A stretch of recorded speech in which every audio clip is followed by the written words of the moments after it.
Eliza Moore pressed her son against her chest, feeling his tiny ribs through the thin blanket. 3 days without food. Her husband gone for 6 weeks. The Wyoming wind howled outside their cabin like a hungry wolf, and inside death waited with patient, cold hands. She had nothing left, no food, no hope, no strength to even stand. Then came the knock. Before we begin this journey of survival and unexpected grace, please stay until the end, hit that like button, and comment your city below so I can see how far this story travels. Now, let's step into Eliza's darkest hour. The silence inside the cabin was worse than the wind. Eliza had learned to measure time differently in the past 3 days. Not by the sun's movement across the sky or the shadows creeping along the rough wooden walls, but by Noah's cries. How often they came, how long they lasted, how much strength remained in his tiny lungs. This morning, the cry had been weak. A mewling sound, barely human, like a kitten drowning in a well. She lay on the bed, if you could call it that, just a wooden frame with a cornhusk mattress that crackled with every movement, and stared at the ceiling beams her husband Thomas had set in place 2 years ago. He'd been so proud of this cabin, their future. "We'll fill it with children," he'd promised, his hands rough and warm as they covered hers. "A whole house full of laughter and noise. You'll see, Eliza, we're going to build something real out here." Real. The word tasted like ash in her mouth now. Noah stirred against her chest, and she looked down at him. 5 months old. His eyes, Thomas's eyes, that startling blue that reminded her of Montana sky, were open but unfocused. His skin, once pink and healthy, had taken on a grayish pallor that terrified her more than she wanted to admit. "I'm sorry," she whispered, her voice cracking. "I'm so sorry, baby." The words hung in the air, useless as prayers. She tried to remember when she'd last eaten. Was it 3 days ago? 4? The last of the cornmeal had gone into a thin gruel she'd forced down, hoping it would help her milk come in stronger. But her body had nothing left to give. She'd tried nursing Noah this morning, and he'd latched on desperately, sucking and sucking at emptiness until they were both crying. Eliza closed her eyes, but that was worse. Behind her eyelids she saw Thomas, not as he'd been that last morning 6 weeks ago, confident and reassuring as he'd saddled his horse, but as he might be now, dead in a ditch somewhere, thrown from his horse, frozen, shot, lying in an unmarked grave or no grave at all, just bones bleaching under the endless Wyoming sky. "Stop it," she told herself aloud. "Stop!" But she couldn't stop the thoughts any more than she could stop the hunger gnawing at her insides. She forced herself to sit up, the room tilting dangerously. Noah made that weak mewling sound again, and she cradled him closer, feeling the terrible lightness of him. Babies were supposed to be solid, heavy with health and growth. Noah felt like bird bones wrapped in skin. The cabin spun around her. One room, 16 by 20 feet. A cook stove in the corner, cold now for 2 days. She'd burned the last of the wood yesterday. A table Thomas had built. 2 chairs. A trunk with her mother's quilt folded inside. The one piece of home she'd brought from Pennsylvania. Shelves on the wall, empty except for a single tin cup and a water bucket. The water bucket was still half full at least. The creek ran year-round just 50 yards from the cabin. She'd made that journey yesterday, stumbling through the snow, Noah tied to her chest with a shawl. It had taken everything she had. She wasn't sure she could make it again. Eliza stood slowly, gripping the bedpost for support. The room swayed, then settled. She moved to the window, each step requiring conscious thought. Left foot, right foot, don't fall, don't drop the baby. Outside, Wyoming stretched in every direction, beautiful and brutal. Snow covered everything, softening the harsh landscape into rolling white hills that looked peaceful from inside. Deceptive. Eliza knew what lay beneath that beauty. Rocks that could break an ankle, ravines that appeared without warning, cold that could steal your life in a single night if you made one wrong turn. The nearest neighbor was the Hutchinson family, 5 miles east. She'd met Martha Hutchinson once, a brisk, kind woman with 4 children and hands that never stopped moving. But 5 miles might as well have been 500. Not in this snow, not with a baby, not with her strength gone. Thomas had promised to be back in 2 weeks, 3 at most. The journey to Sweetwater Station was only 40 miles, a day-and-a-half ride in good weather.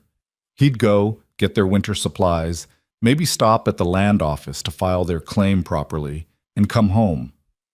"It's just a formality," he'd said, kissing her forehead. "But it'll make this place officially ours, legal and proper. When I get back, we'll celebrate. I'll bring you something nice from the general store. Maybe some of that peppermint candy you like." 6 weeks ago, she'd watched him ride away, Noah asleep in her arms, the morning sun turning everything golden. She'd believed in that golden light, believed in Thomas's promises, believed in their future. Fool. A gust of wind rattled the window, and Eliza flinched. The glass, real glass, another thing Thomas had been proud of, was frosted with ice on the inside. Her breath came out in clouds.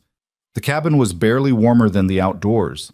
Noah whimpered, and she realized she was holding him too tight. She loosened her grip, swaying slightly, singing without thinking. "Hush, little baby, don't say a word. Mama's gonna buy you a mockingbird." Her mother had sung that to her, had sung it to all 8 of her siblings back in Pennsylvania, in the warm, crowded house that had always smelled of bread baking and her father's pipe tobacco. Eliza had left that house at 18, eager for adventure, for the West, for a husband who promised her the sky.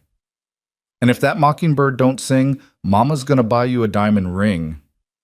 The lies we tell children, she thought, the lies we tell ourselves. There would be no mockingbird, no diamond ring. There would only be this: a cold cabin, an empty larder, a baby growing weaker by the hour, and a mother who had failed him. She moved to the cupboard, though she knew what she'd find. Opening it was just a ritual now, a way to pretend she still had choices.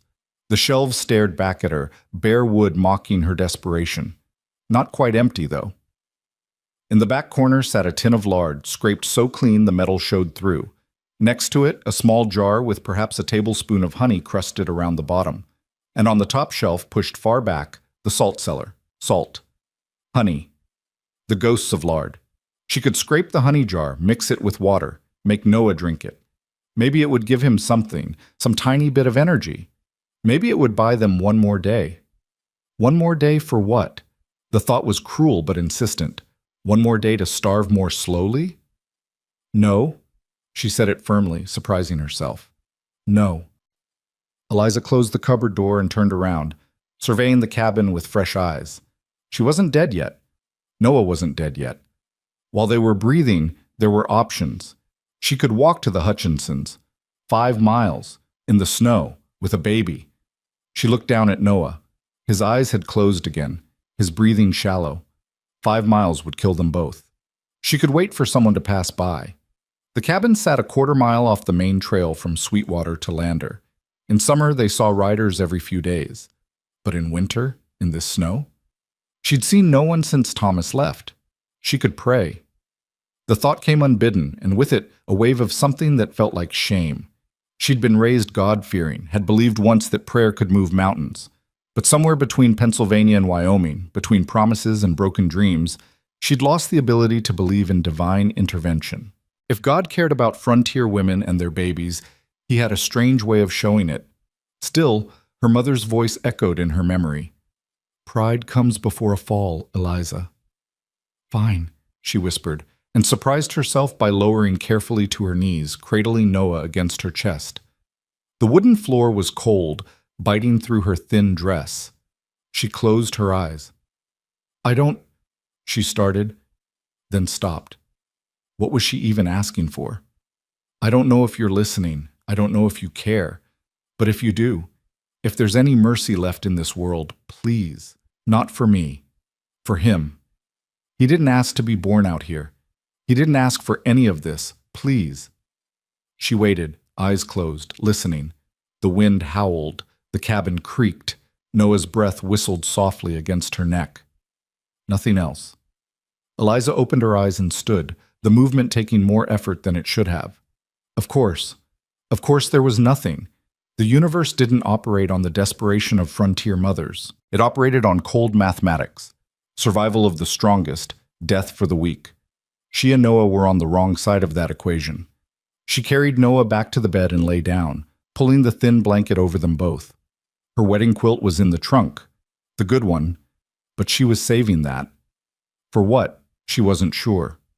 Maybe she thought that as long as the quilt stayed folded, as long as she didn't need its warmth, things hadn't gotten truly desperate. Stupid. Things were desperate. Things had been desperate for days, but still, she didn't get the quilt. Noah made a small sound, something between a sigh and a whimper.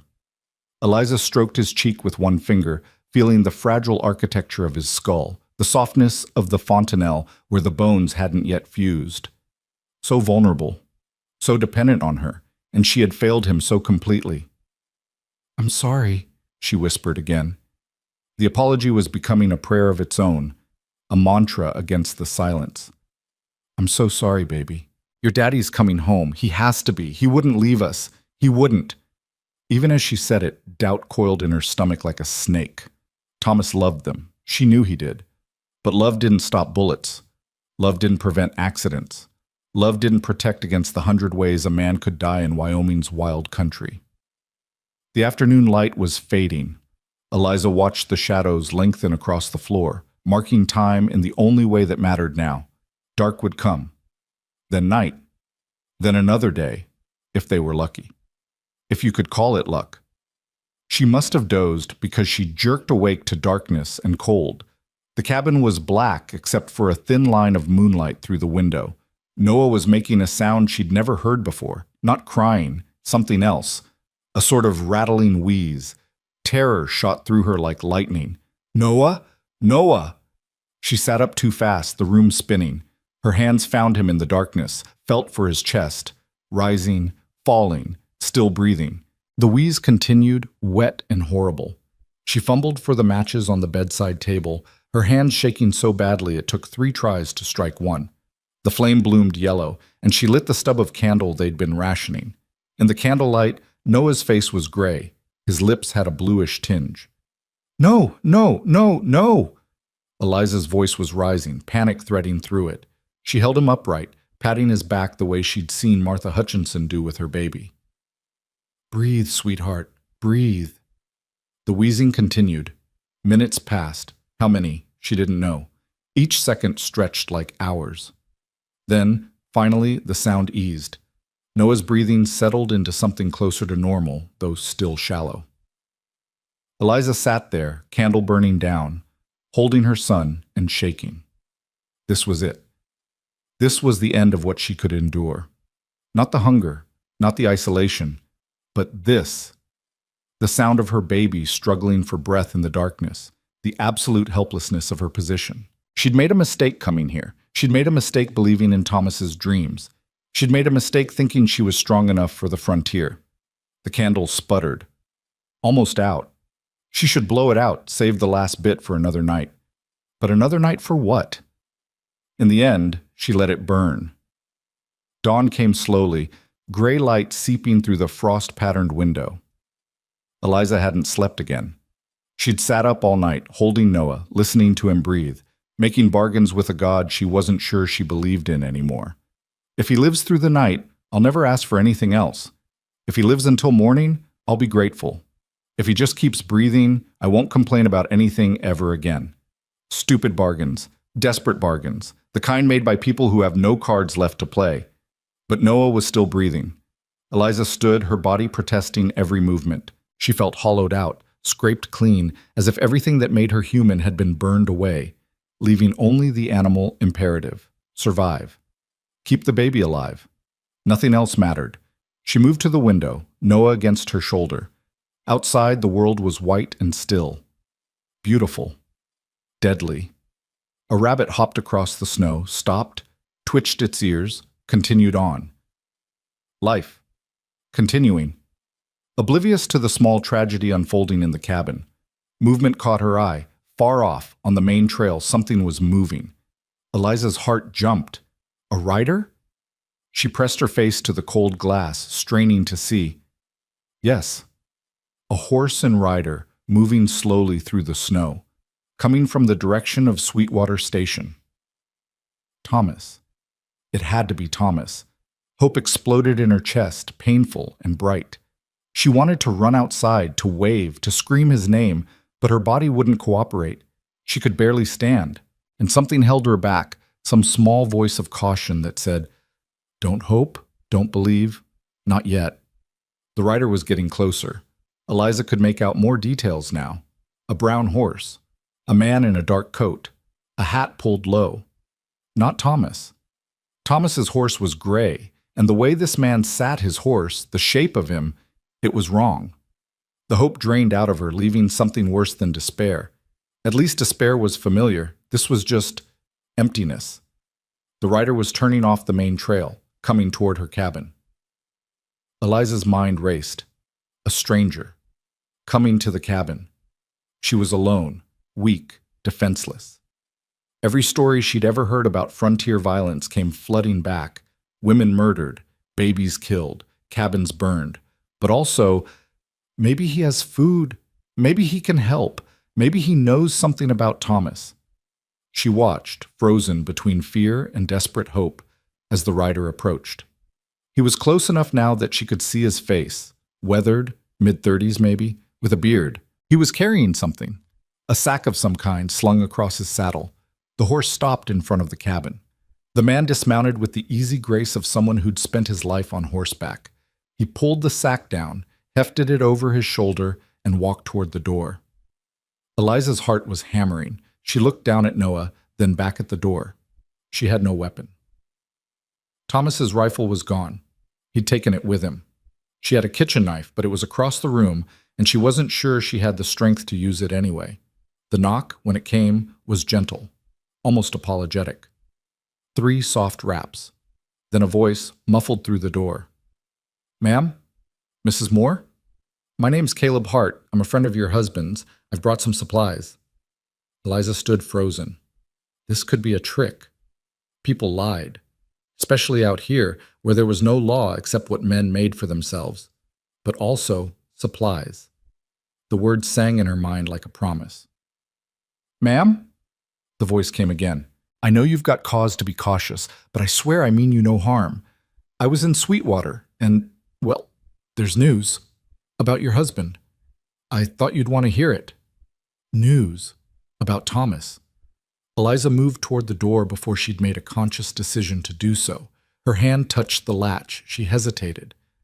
"How do I know you're telling the truth?" Her voice came out as a croak. She cleared her throat, tried again. "How do I know you knew my husband?" A pause. Then, "Thomas Moore. Tall fellow, dark hair, has a scar on his left hand from a horse kick. Talks about his wife Eliza and baby Noah like they hung the moon. Showed me a lock of your hair he keeps in his pocket. Said it was the color of honey in sunlight." The detail about the hair broke something in Eliza. Thomas had cut that lock the night before he left, so carefully, like it was precious. She'd laughed at him, called him sentimental. "I'll keep it close to my heart," he'd said. "And when I look at it, I'll remember what I'm coming home to." Her hand lifted the latch. The door swung open and cold air rushed in, along with weak morning light. The man, Caleb Hart, stood on her threshold, and Eliza got her first clear look at him. He was taller than Thomas, broader in the shoulders. His face was wind-burned and lined, the face of someone who'd spent years under the sun. But his eyes, when they met hers, were kind, concerned. Those eyes took her in, her hollow cheeks, her trembling frame, the baby in her arms, and something shifted in his expression. Not pity, exactly. Something harder to name. Recognition, maybe. Understanding. "Ma'am," he said softly. He hefted the sack. "May I come in?" Eliza stepped back, the movement automatic. He entered, bringing with him the smell of leather and horse and the outdoors. He set the sack on the table with a solid thump that suggested weight. Substance. "When's the last time you ate?" he asked. The question, asked so directly, so without judgment, cracked something in Eliza's carefully maintained composure. To her horror, she felt tears starting. She swallowed hard. 3 days. Maybe 4. I'm not sure." Caleb nodded, as if this confirmed something he'd already suspected. His hands moved to the sack, untying the rope that held it closed. "And the baby?" I've been trying to nurse him, but there's nothing. I'm dry." Right. Caleb's hands didn't stop moving as he spoke, pulling items from the sack. We're going to fix that. First thing, we're going to get some food in you both. Then we're going to get a fire going, warm this place up. Then we're going to talk about next steps. Sound fair? It didn't sound fair. It sounded like a fantasy, something too good to be true. But Eliza found herself nodding anyway. Caleb was pulling things from the sack with the efficiency of someone who'd done this before. Bread, wrapped in cloth. A jar of what looked like milk. Cheese, dried meat, apples. The sight of so much food after so many days of nothing made Eliza's knees weak. Sit, Caleb said, gesturing to one of the chairs. It was a command, but given gently. Before you fall down. Eliza sat. Noah stirred against her chest, making that weak sound again. Caleb poured milk from the jar into the tin cup, handed it to her. Drink. Slowly. Small sips. Your stomach's going to want to rebel if you go too fast. The milk was cool and sweet, the most delicious thing she'd ever tasted. It took every ounce of willpower not to gulp it down. She forced herself to sip small swallows, feeling the liquid slide down her throat like a blessing. The baby, Caleb said. He old enough for milk? 5 months. I've been giving him water, but milk's better. We'll mix it with a little water, make it easier on his stomach. You got a clean rag? Eliza pointed to the shelf where she kept her washing cloths. Caleb found one, tore off a strip, poured some of the milk into another container, and added water. He dipped the rag in, then turned to Eliza. May I? She understood what he was asking. Permission to feed her son. To help. The kindness of it, the simple decency, was almost too much to bear. Yes, she whispered. Caleb took Noah with surprising gentleness for such a large man. He sat in the other chair, cradled the baby in one arm, and brought the milk-soaked rag to Noah's lips. At first, Noah didn't respond. Then his lips parted, and he began to suck weakly at the cloth. That's it, Caleb murmured. That's a good boy. Eliza watched, drinking her milk in small sips, as this stranger fed her dying baby. The surreal quality of the moment wasn't lost on her. Yesterday, she'd been ready to give up. This morning, a cowboy had knocked on her door with food and kindness. You said you had news, she said finally, about Thomas. Caleb's expression changed. The gentleness remained, but something else entered it. Regret. Sorrow. I did, he said. I do. But let's get you both stronger first. That news has waited this long. It can wait a little longer. Is he dead? The question came out flat, emotionless. Eliza was surprised by her own voice. Caleb looked at her, and in his eyes, she saw the answer before he spoke. Yes, ma'am. I'm sorry. He's dead. The words hung in the cold air of the cabin. Eliza heard them, understood them, but she couldn't feel them yet. There was too much else. The milk in her stomach, the stranger in her cabin, Noah's weak suckling sounds. The grief would come later. Right now, there was only this moment, and the strange mercy of a cowboy's knock. She nodded slowly. Tell me. Let me get this fire going first, Caleb said. Then I'll tell you everything. Caleb moved around the cabin with quiet efficiency, gathering what little wood remained stacked by the door. His hands worked steadily, arranging kindling in the cold stove, striking a match that flared bright in the dim morning light. The flame caught, grew, and soon the crackle of burning wood filled the silence that had pressed down on Eliza for so many days. She watched him, still sipping the milk he'd given her, still trying to reconcile the reality of his presence with the despair she'd woken to only an hour before. Noah had fallen asleep in Caleb's arms, the milk-soaked rag still clutched near his mouth. The baby's breathing was easier now, more regular. Color was already returning to his grayish cheeks. Such a small thing, milk. Such a simple mercy. Yet it was everything. You're good with babies, Eliza heard herself say. The words felt strange in her mouth, conversation after so many days of silence. Caleb glanced up from the stove, a slight smile touching his weathered face. Had some practice. Got 3 sisters, all younger. By the time the last one came along, I was changing diapers and warming bottles like I'd been born to it. He adjusted Noah in his arms, supporting the baby's head with practiced care. My ma used to say I had gentle hands for a rough man. Your mother sounds wise. She was. Died 4 years back, influenza. He said it matter-of-factly, but Eliza heard the loss beneath the words. Everyone out here had losses. They wore them like second skins.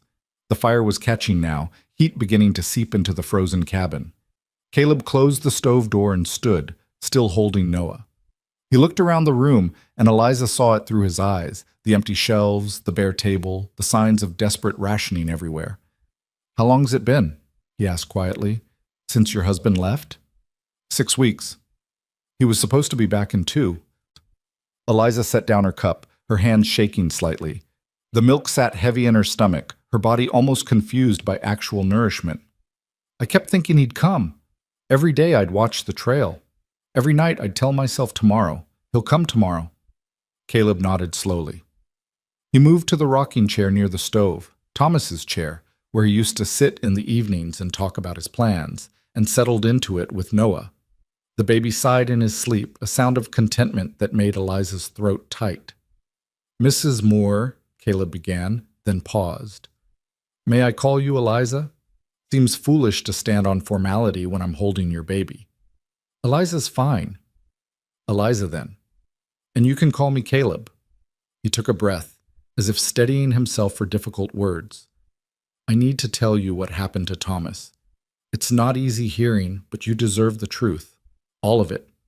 Eliza gripped the edge of the table. I'm listening. I met your husband 6 weeks ago in Sweetwater Station. I was there selling horses, and he was there for supplies. We got to talking in the saloon. Nothing heavy, just the usual talk men have. Where we were from, what brought us to Wyoming, the weather. He mentioned his homestead, his wife and new baby. Showed me that lock of hair. Caleb's voice was steady, a storyteller's voice, giving her the facts straight. He was a good man, Eliza. That came through clear, decent, hardworking, proud of what he was building with you. Was, Eliza repeated softly. The past tense was a knife. The day Thomas was set to leave, there was trouble in town. A gang had been causing problems, the Rafferty brothers and their crew. Outlaws, the real kind. They'd robbed a supply wagon 2 weeks prior, killed the driver. The sheriff was putting together a posse to track them down. Caleb shifted Noah slightly, his eyes distant with memory. Thomas didn't have to join. Nobody would have faulted him for heading home to his family. But the Raffertys had taken supplies that belonged to folks in town, food, medicine, things people needed to survive the winter. And Thomas, he said something that stuck with me. What did he say? He said, a man can't build a good life on a foundation of looking the other way. Caleb met her eyes. So he joined the posse, 8 men, including the sheriff. They tracked the Raffertys into the Rattlesnake Hills. Eliza closed her eyes. She could see it. Thomas on his gray horse, riding into danger because it was the right thing to do. Because he believed in community, in justice, in being the kind of man who stood up. Those same qualities that had made her love him had also taken him away. There was a fight, Caleb continued. The Raffertys holed up in a canyon, and the posse surrounded them. It should have been simple, 8 against 4. But nothing simple when bullets start flying. He paused, and Eliza heard the weight of what came next. Thomas took a shot to the chest. The sheriff said it was quick. He didn't suffer. The words were meant to comfort, Eliza knew. People always said that. Didn't suffer. Went quick. As if the speed of death somehow made it better, made it hurt less for those left behind. Where is he? Her voice was barely a whisper. His body. Buried in Sweetwater. There's a cemetery on the hill behind the church. The whole town turned out for the funeral. The minister said words. They marked his grave properly. Wooden cross with his name and dates. The sheriff paid for it out of the reward money. Caleb's voice gentled. They caught the Raffertys, Eliza. All 4 of them. Thomas's death wasn't for nothing. They recovered the stolen supplies, and 3 other families got their property back. Your husband's last act saved people. That counts for something. Did it? Eliza wanted to ask. Did it count for anything when she was alone with a baby in a freezing cabin, starving, abandoned? Did justice for strangers balance against the loss of a father, a husband, a future? But she didn't say any of that. Instead, she asked, how did you know to come here? To bring supplies? I didn't. Not at first. Caleb looked down at Noah, his expression thoughtful. After the funeral, the talk in town was about Thomas's widow and baby out here alone. The sheriff mentioned sending someone to check on you, but winter hit hard right after, and the trails got bad. Weeks passed. I kept thinking about you out here, not knowing. Then 3 days ago, I finished my business in Sweetwater, and I thought someone's got to tell her, someone's got to make sure she's all right. So you came? Eliza felt something shift inside her chest, some tight knot loosening slightly. You didn't know us. You didn't owe us anything, but you came. Seemed like the thing to do. Caleb said it simply, as if riding 40 miles through snow to help a stranger was the most natural thing in the world. Besides, I made a promise to Thomas the night before the posse left. We were having drinks and he was talking about you and the baby. He got quiet for a minute, then he looked at me and said, "If something happens to me, I need to know someone will check on them. Will you do that? Will you make sure my family is taken care of?" Caleb's jaw tightened. I told him nothing was going to happen, but I also said yes. A man's word is his bond, especially to the dying. He knew, Eliza said, understanding blooming cold in her chest. He knew it was dangerous. He knew he might not come back. Maybe. Or maybe he was just being careful. Either way, I made that promise, and I aimed to keep it. The fire popped and crackled. Heat was filling the cabin now, pushing back the cold that had lived in these walls for days. Eliza felt it on her skin, felt her frozen muscles beginning to unknot. With the warmth came feeling, and with feeling came grief. It rose in her like a tide, dark and overwhelming. Thomas was dead. Had been dead for weeks while she waited, while she hoped, while she told herself he was just delayed. All those nights she'd lain awake listening for hoofbeats, imagining his return. He'd already been in the ground, already cold, already gone.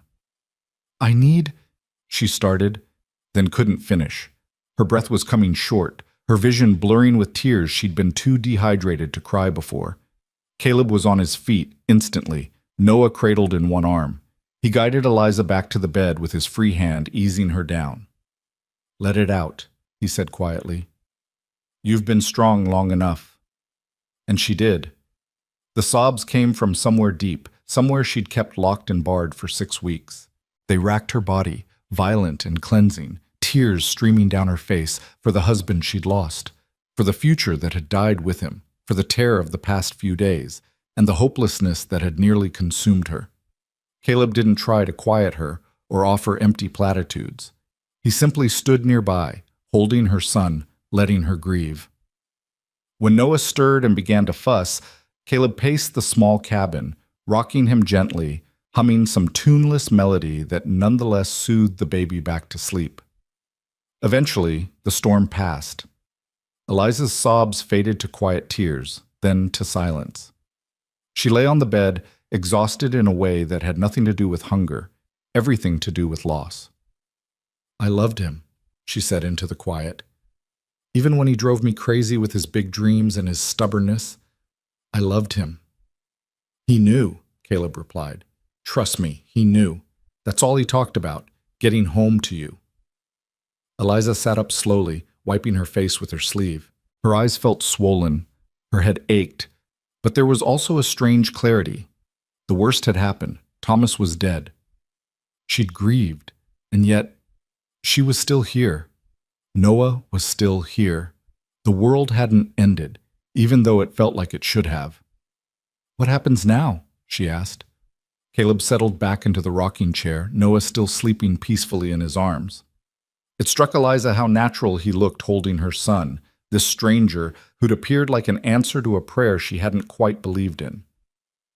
"Now," Caleb said, "we take things one step at a time. First step is getting you both healthy again. You need to eat regularly, build your strength back up. I brought enough supplies to last you 2 weeks, maybe 3, if you're careful. Second step is figuring out your situation. This homestead, is it legally yours?" Eliza nodded. "Thomas filed the claim when we first arrived, but he was going to Sweetwater to finalize the paperwork, make sure everything was in order." "Did he finish that before he died?" "I don't know. I don't know what he did or didn't do. The helplessness of it washed over her. I don't know anything.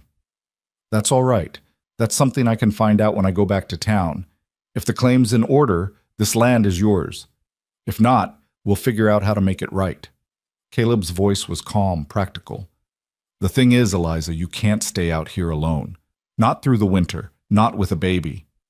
I don't have anywhere else to go. The words came out sharper than she intended. I don't have family out here. My people are all back in Pennsylvania, and I don't have money for travel even if I wanted to go back. This cabin, this land, it's all I have. I understand that, but having land and surviving on it alone are two different things. You need help, at least through the winter.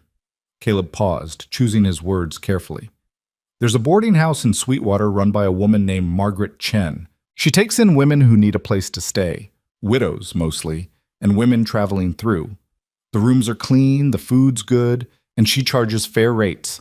More importantly, she's got a kind heart and won't judge your situation. I told you, I don't have money. Margaret's not just about money. She also needs help running the place, cooking, cleaning, mending.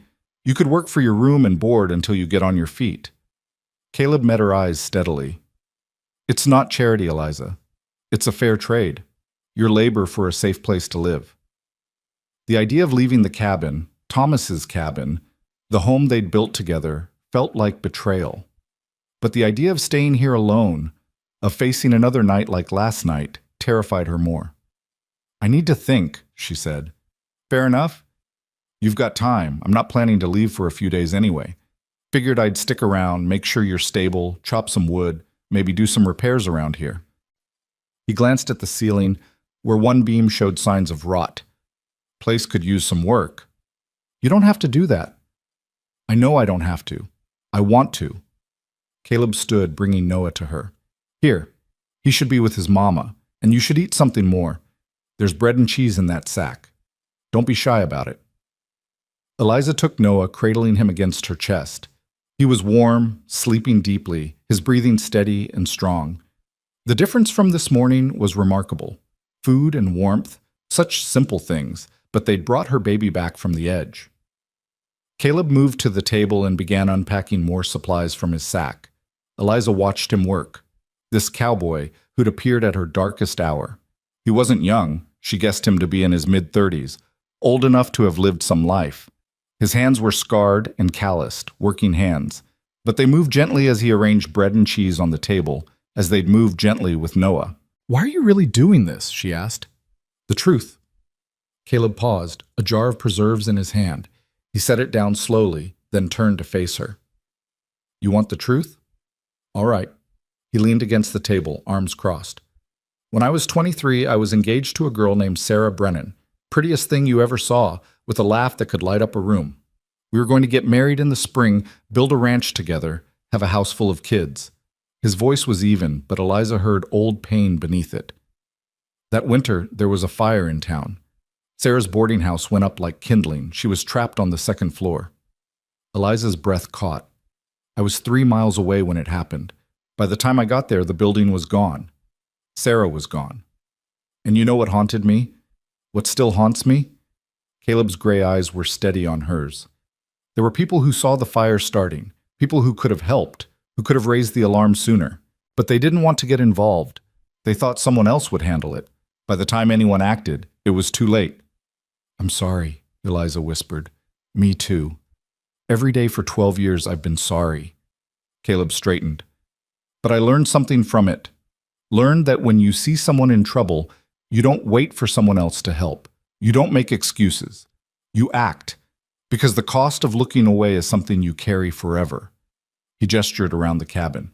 When I heard about Thomas dying and leaving a wife and baby out here alone, I knew I had to come. Knew I couldn't be one of those people who sees trouble and walks past. The honesty of it, the raw truth, settled between them like a living thing. Eliza understood then that Caleb wasn't here out of pity or duty or even just to keep a promise to Thomas. He was here because he'd learned the hard way what happened when people failed each other, and he'd decided to be different. Thank you, she said quietly, for not walking past. Caleb nodded, then turned back to the supplies, the moment of vulnerability passing. Now eat something. Doctor's orders. You're a doctor now? I'm whatever you need me to be until you're back on your feet. There was a hint of humor in his voice, the first she'd heard. Today I'm a doctor. Tomorrow, maybe a carpenter. Day after that, we'll see. Despite everything, the grief, the exhaustion, the uncertainty, Eliza felt the corners of her mouth lift slightly. Not quite a smile, but the memory of one. She rose and moved to the table, Noah still in her arms. Caleb had laid out a feast by her standards. Thick slices of bread, a wedge of yellow cheese, strips of dried beef, the jar of preserves that turned out to be raspberry. There was also cornmeal, flour, sugar, coffee, and a small tin of tea. This is too much, Eliza said, looking at the abundance. It's exactly enough. Eat. She did, breaking off pieces of bread and cheese, feeding herself slowly while Noah slept against her shoulder. Each bite was a revelation. The salt of the cheese, the sweetness of the preserves, the satisfying density of the bread. Her body accepted the food gratefully, her stomach settling after the initial rebellion. Caleb busied himself around the cabin, giving her space to eat.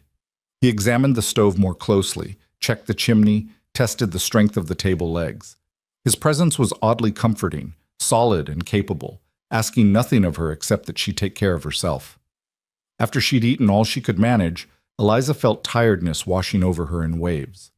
Real tiredness, not the weakness of starvation, but the deep fatigue that comes after crisis has passed.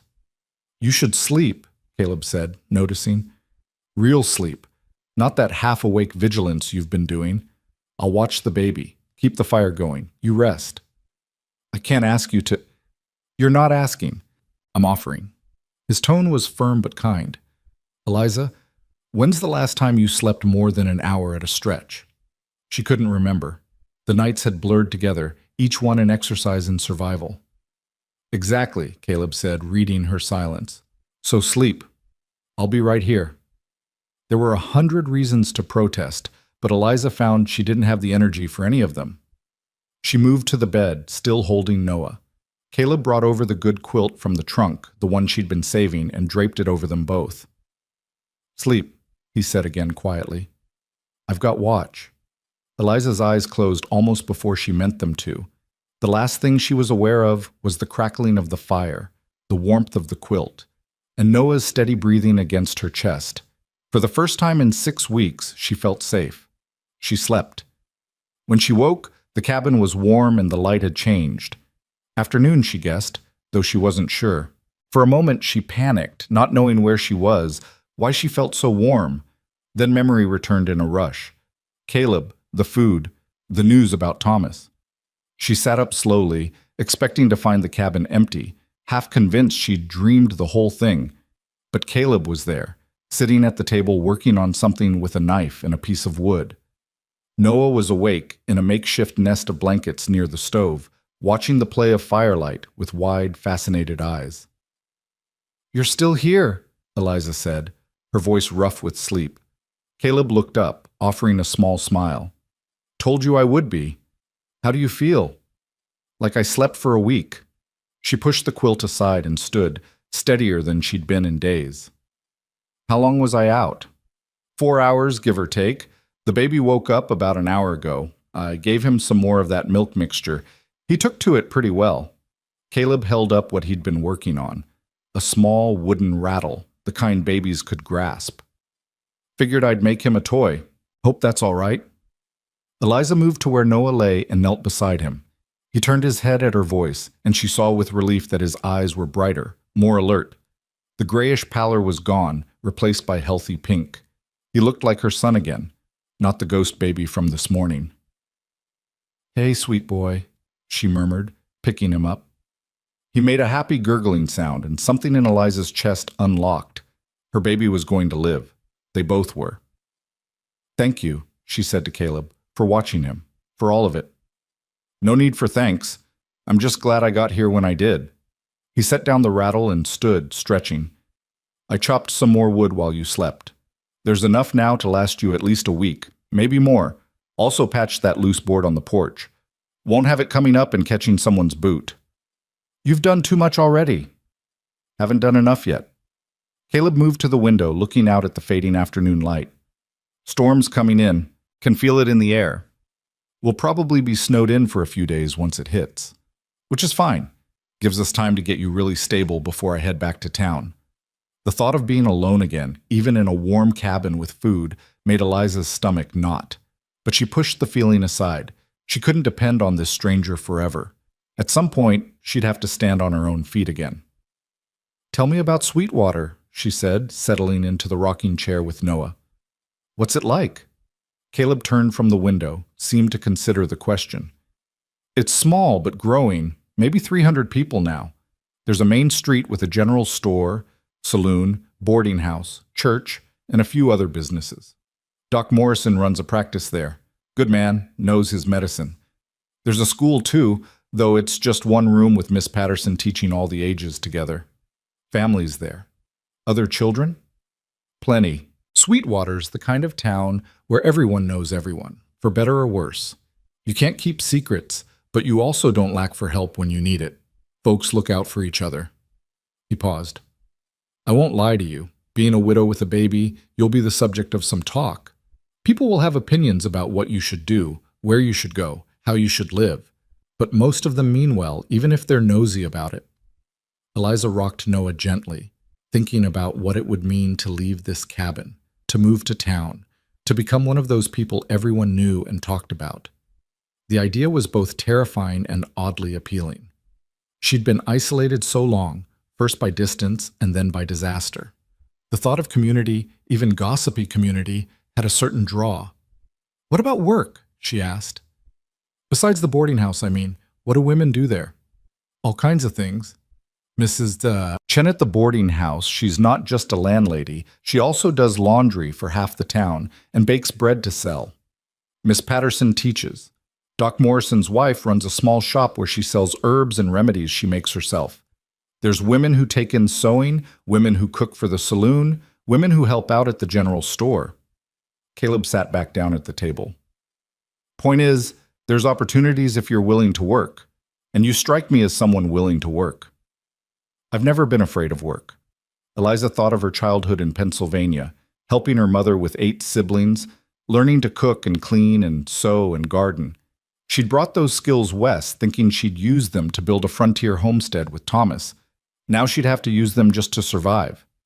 "But I've never been on my own before either. I went from my father's house to Thomas's cabin. I don't know how to be alone." "You won't be alone. That's what community is for." Caleb's voice was gentle. "And you're stronger than you think, Eliza. Anyone who survived the last few days is strong enough for anything." They talked through the evening as the light faded outside. Caleb told her more about Sweetwater, about the people she might meet, about what to expect. He was a good storyteller, painting pictures with his words. Mrs. Chen, with her no-nonsense manner and secret soft heart. Doc Morrison, who could set any bone and cure any ailment but couldn't cook to save his life. Sheriff Dawson, who was fair but hard. The kind of man you wanted on your side. In turn, Eliza found herself talking about Thomas, about their courtship back in Pennsylvania, about his dreams for their homestead. It hurt to remember, but it also felt necessary, like lancing a wound so it could heal properly. "He wanted to plant apple trees," she said at one point, looking out the darkening window. "Said in 5 years we'd have our own orchard. He was always thinking 5 years ahead, 10 years ahead, planning for a future he didn't get to see." "Those dreams weren't wasted," Caleb said quietly. "They brought you here.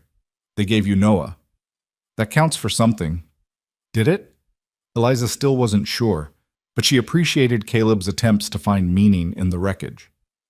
As night fell, Caleb prepared a proper meal. Cornmeal mush with butter and sugar, dried beef simmered until it was tender, strong coffee that Eliza hadn't tasted in weeks. They ate together at the small table, and for a few moments the cabin felt almost normal. Not happy, not yet, but lived in. Human. After dinner, Caleb spread his bedroll near the door. "I'll sleep here tonight," he said. "Storm will hit before morning, and I want to make sure we're secure." Eliza didn't argue. She was tired again, her body still recovering, still learning to trust that food and warmth would continue. She changed Noah, fed him another bottle of diluted milk that Caleb had prepared, and settled into bed with her son. "Caleb?" she called softly into the darkness. Yeah? When you go back to Sweetwater, I want to come with you, to the boarding house. I want to try. There was a pause, then, Good, that's good, Eliza. It's the right choice. I hope so. It is. Trust me. Eliza closed her eyes, listening to Noah's breathing, to the wind beginning to pick up outside, to the quiet sounds of Caleb settling in by the door. A stranger was sleeping in her cabin. Her husband was dead and buried in a town she'd never seen, and her entire future was uncertain. But she was alive. Her son was alive. And for tonight, in this moment, that was enough. The storm hit just before dawn, wind howling around the cabin like something alive and angry. But inside, the fire burned warm, the supplies sat secure on the shelves, and 3 hearts beat steady in the darkness. Tomorrow would bring new challenges. But tomorrow was still hours away, and tonight, Eliza Moore allowed herself something she hadn't felt in 6 weeks. Hope. The storm lasted 3 days. Snow fell in sheets, piling against the cabin walls until the windows were half buried in white. The wind screamed and moaned, finding every crack in the wood, every weakness in the structure Thomas had built. But inside, the fire never went out. Caleb kept it fed, kept the cabin warm, while Eliza focused on regaining her strength and caring for Noah. On the second day, she woke to find Caleb already up, coffee brewing on the stove. He'd made breakfast, fried cornmeal cakes with a drizzle of honey, and the smell alone was enough to make her stomach growl. "Morning," he said, not looking up from the pan. "How'd you sleep?" "Better." It was true. Each night brought deeper rest, her body slowly trusting that it wouldn't wake to cold and starvation. "How's the storm?" "Still raging. We're not going anywhere today." He plated the cornmeal cakes and brought them to the table. "Which is fine. Gives us time to talk about practical matters." Eliza settled Noah in his blanket nest and joined Caleb at the table. The food was simple but good, and she ate slowly, savoring each bite. Her appetite was returning, her body demanding fuel to repair the damage of those terrible weeks. "What kind of practical matters?" she asked between bites. Caleb poured coffee for them both, his movements deliberate. "Your claim on this land, your husband's affairs, what you'll need in town." He took a sip of coffee. "I've been thinking about it, and there's some things we should settle before we leave." "All right. First, the homestead claim. You said Thomas filed it but was going to finalize the paperwork. Do you have any documents here? Anything that proves your ownership?" Eliza thought for a moment, then rose and went to the trunk. Beneath her mother's quilt was a small wooden box where Thomas had kept important papers. She brought it to the table and opened it, revealing a handful of documents. There was their marriage certificate, worn at the folds from the journey west, Noah's birth record, which Thomas had written out himself in his careful hand, a deed to the land, stamped and signed, with Thomas Moore's name in bold letters at the top. Caleb examined the deed carefully, holding it up to the light from the window. "This is good, real good. The claim's properly filed, and it's in Thomas's name as head of household. As his widow, this transfers to you automatically. The land is yours, Eliza, legal and clear." Relief washed through her. "So I won't lose it?" "Not unless you choose to sell it or abandon it. Though," Caleb paused, choosing his words carefully, "there is the matter of proving up. You know about that?" Eliza nodded slowly. Every homesteader knew the rules. You had to live on the land for 5 years, make improvements, cultivate crops. Only then did the land truly become yours, free and clear. "Thomas and I were in our 2nd year," she said. "We built the cabin, started clearing fields. We were going to plant wheat come spring." "Right, and now you're on your own." Caleb set down the deed. "The law says you have to maintain the claim. Live here, work the land. If you move to town permanently, you could lose it. But if you move to town temporarily, with the intention of returning, the claim should hold, especially given that you're a widow with an infant. The land office tends to be reasonable in cases like yours." "So what are you suggesting?" "I'm suggesting you go to town for the winter, get stable, get strong. Come spring, you can decide what you want to do with this place. Maybe you'll want to sell it. Maybe you'll want to hire help and try to work it. Maybe you'll want to hold on to it, but not live here. All of those are options, but you don't have to decide now." Caleb's gray eyes were steady on hers. Right now, you just need to survive. Everything else can wait. It made sense, the practical logic of it, but the thought of leaving, even temporarily, still felt like betrayal. This cabin held 2 years of her life, her marriage, her dreams. Thomas had built every beam, chinked every gap. Leaving it felt like leaving him all over again. I know it's hard, Caleb said quietly, reading her face, but staying here alone won't bring him back. And it might kill you and the baby before winter's done. You know that, don't you? I know. Eliza's voice was barely a whisper. I thought we'd grow old here. I thought I'd bury him in the little plot by the creek when we were both gray and tired. I never thought I'd be leaving so soon, with him already in the ground somewhere I've never seen. Caleb reached across the table and covered her hand with his. The gesture was simple, almost brotherly, but the warmth of human contact after so much isolation brought tears to Eliza's eyes. You're not leaving him, Caleb said firmly. You're carrying him with you, in your memories, in your son, in the strength he helped you build. Thomas lives in all of that, and no piece of land can hold him better than you already do. The words settled into her chest, easing something she hadn't known was tight. She wiped her eyes and nodded. All right, we'll go to town, but I want to come back in the spring. I want to see what this place looks like when it's not trying to kill me. A hint of a smile touched Caleb's face. Deal. Now, second practical matter, money. Do you have any? Savings? Anything Thomas might have left? Eliza shook her head. We spent everything we had building this place and buying supplies. Thomas was going to sell some furs and deer hides in Sweetwater, use that money for winter provisions. But I don't know if he did before. She couldn't finish the sentence. He did, Caleb said. I checked with the general store. Thomas sold his furs and hides the day he arrived. Got a fair price, too. The money was supposed to be for supplies, but then he joined the posse and... He paused. The thing is, that money's still at the general store. Mr. Hendricks, the owner, he held on to it when he heard about Thomas, said it belonged to the widow and he'd keep it safe until someone came to claim it. How much? $43. Eliza's breath caught. $43. It was more than she'd dared hope for. Not a fortune, but enough to give her options, enough to keep her and Noah for months if she was careful. That changes things, she said slowly. It does. With that money, you can pay Mrs. Chen for room and board if you want, or you can work for your keep and save the money for later. Either way, you've got resources. You're not starting from nothing. They talked through the morning, making plans. Caleb would take her to Sweetwater as soon as the storm broke. He'd introduce her to Mrs. Chen, help her get settled, make sure she collected Thomas's money from the general store. He'd also take her to see Thomas's grave if she wanted. I do, Eliza said when he mentioned it. I need to see it, to make it real. Understood. The third day of the storm was quieter. The wind died down, and the snow fell softly instead of in violent sheets. By afternoon, patches of blue were visible through the clouds. We'll leave tomorrow, Caleb said, standing at the window. If the weather holds. That night, Eliza packed what little she owned. Her clothes, plain and practical.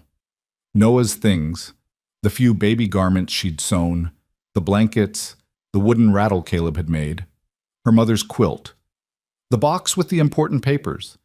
It all fit in one small trunk and a canvas bag. Everything else, the furniture, the dishes, the tools, would stay. The cabin would wait, locked and quiet, for her return. If she returned. She stood in the doorway as the sun set, looking at the room that had been her home. The bed where Noah was born. The table where she and Thomas had eaten countless meals, talking and planning and dreaming. The stove where she'd learned to bake bread at high altitude, where she'd burned more dinners than she cared to count, while Thomas laughed and ate them anyway. Goodbye, she whispered. Then, more firmly, I'll be back. They left at dawn. Caleb had hitched his horse to a small sledge he'd fashioned from wood he found in the lean-to. It wasn't pretty, but it would carry Eliza, Noah, and their belongings across the snow more easily than trying to ride horseback. Eliza took one last look at the cabin, small and sturdy against the endless white landscape. Then she settled into the sledge with Noah bundled against her chest, and Caleb clicked his tongue at the horse. They moved slowly, following the trail when they could find it, Caleb's instinct and experience when they couldn't. The world was silent except for the creak of the sledge and the soft crunch of hooves on snow. Beautiful and deadly, just as it had always been. Around midday, they stopped to rest the horse and eat. Caleb had packed food for the journey, bread and cheese and dried meat. They sat on a fallen log, Noah asleep in Eliza's arms, and ate without talking much. "You doing all right?" Caleb asked eventually. "I think so. It's strange, leaving, but also—" Eliza searched for the right words. "Also a relief. Is that terrible? To feel relieved?" "No, it's human." Caleb took a drink from his canteen, then offered it to her. "You've been through hell, Eliza. Feeling relief at leaving hell behind isn't terrible. It's survival." They reached Sweetwater as the sun was setting on the second day of travel. Eliza's first glimpse of the town was underwhelming. A handful of buildings clustered along a wide dirt street, smoke rising from chimneys, yellow light glowing in windows. After the isolation of the homestead, though, it looked like civilization, like safety. Caleb guided the horse down the main street, and Eliza saw the buildings he'd described. The general store, its porch stacked with goods. The saloon, already noisy with evening customers. A small church with a white steeple. And at the far end of the street, a large two-story building with a sign that read, "Chen's Boarding House." They stopped in front of it. Caleb helped Eliza down from the sledge, and she stood for a moment, Noah in her arms, looking up at the building that might become her new home. "Ready?" Caleb asked. "No, but let's go anyway." The door opened before they could knock. A woman stood there, small and neat, with black hair pulled back in a bun and dark eyes that took in everything at once. She was perhaps 50, with the kind of face that could look stern or kind depending on her mood. "Caleb Hart," she said, her voice carrying a trace of an accent Eliza couldn't place. "I wondered if you'd make it back before the next storm." "Mrs. Chen," Caleb removed his hat. "I brought someone who needs your help. This is Eliza Moore, Thomas Moore's widow, and her son Noah." Mrs. Chen's expression shifted immediately from businesslike to compassionate. "Come in, come in. You must be frozen." She stepped aside, gesturing them into a warm hallway that smelled of cooking food and wood smoke. "I heard about your husband, Mrs. Moore. I'm very sorry for your loss." "Thank you," Eliza managed. They followed Mrs. Chen down the hallway and into a large parlor. A fire burned in the hearth, and several women sat in chairs around it, sewing or reading. They looked up with open curiosity as Eliza entered. "Ladies, this is Mrs. Eliza Moore. She'll be staying with us for a while." Mrs. Chen's tone made it clear that gossip would not be tolerated. "Mrs. Moore, these are some of my other guests. That's Mrs. Patterson. She teaches at the school. Miss Sarah Reeves, she's passing through on her way to California. And Mrs. Dorothy Hutchinson." At the last name, Eliza's head snapped up. "Hutchinson? Martha Hutchinson's family?" Dorothy Hutchinson, a plump woman with a kind face, smiled. "You know Martha. She's my sister-in-law, lives 5 miles east of here with her husband and children." "She was my nearest neighbor," Eliza said. "We only met once, but she was kind." "That's Martha, kind to a fault." Dorothy set down her sewing and stood. "I'm in town visiting for a few weeks. It's good to meet you properly, Mrs. Moore." The other women murmured greetings, and Eliza felt overwhelmed by the sudden presence of so many people. After weeks of isolation, even friendly faces felt like too much. Mrs. Chen seemed to sense this. "Ladies, please excuse us. I need to get Mrs. Moore settled."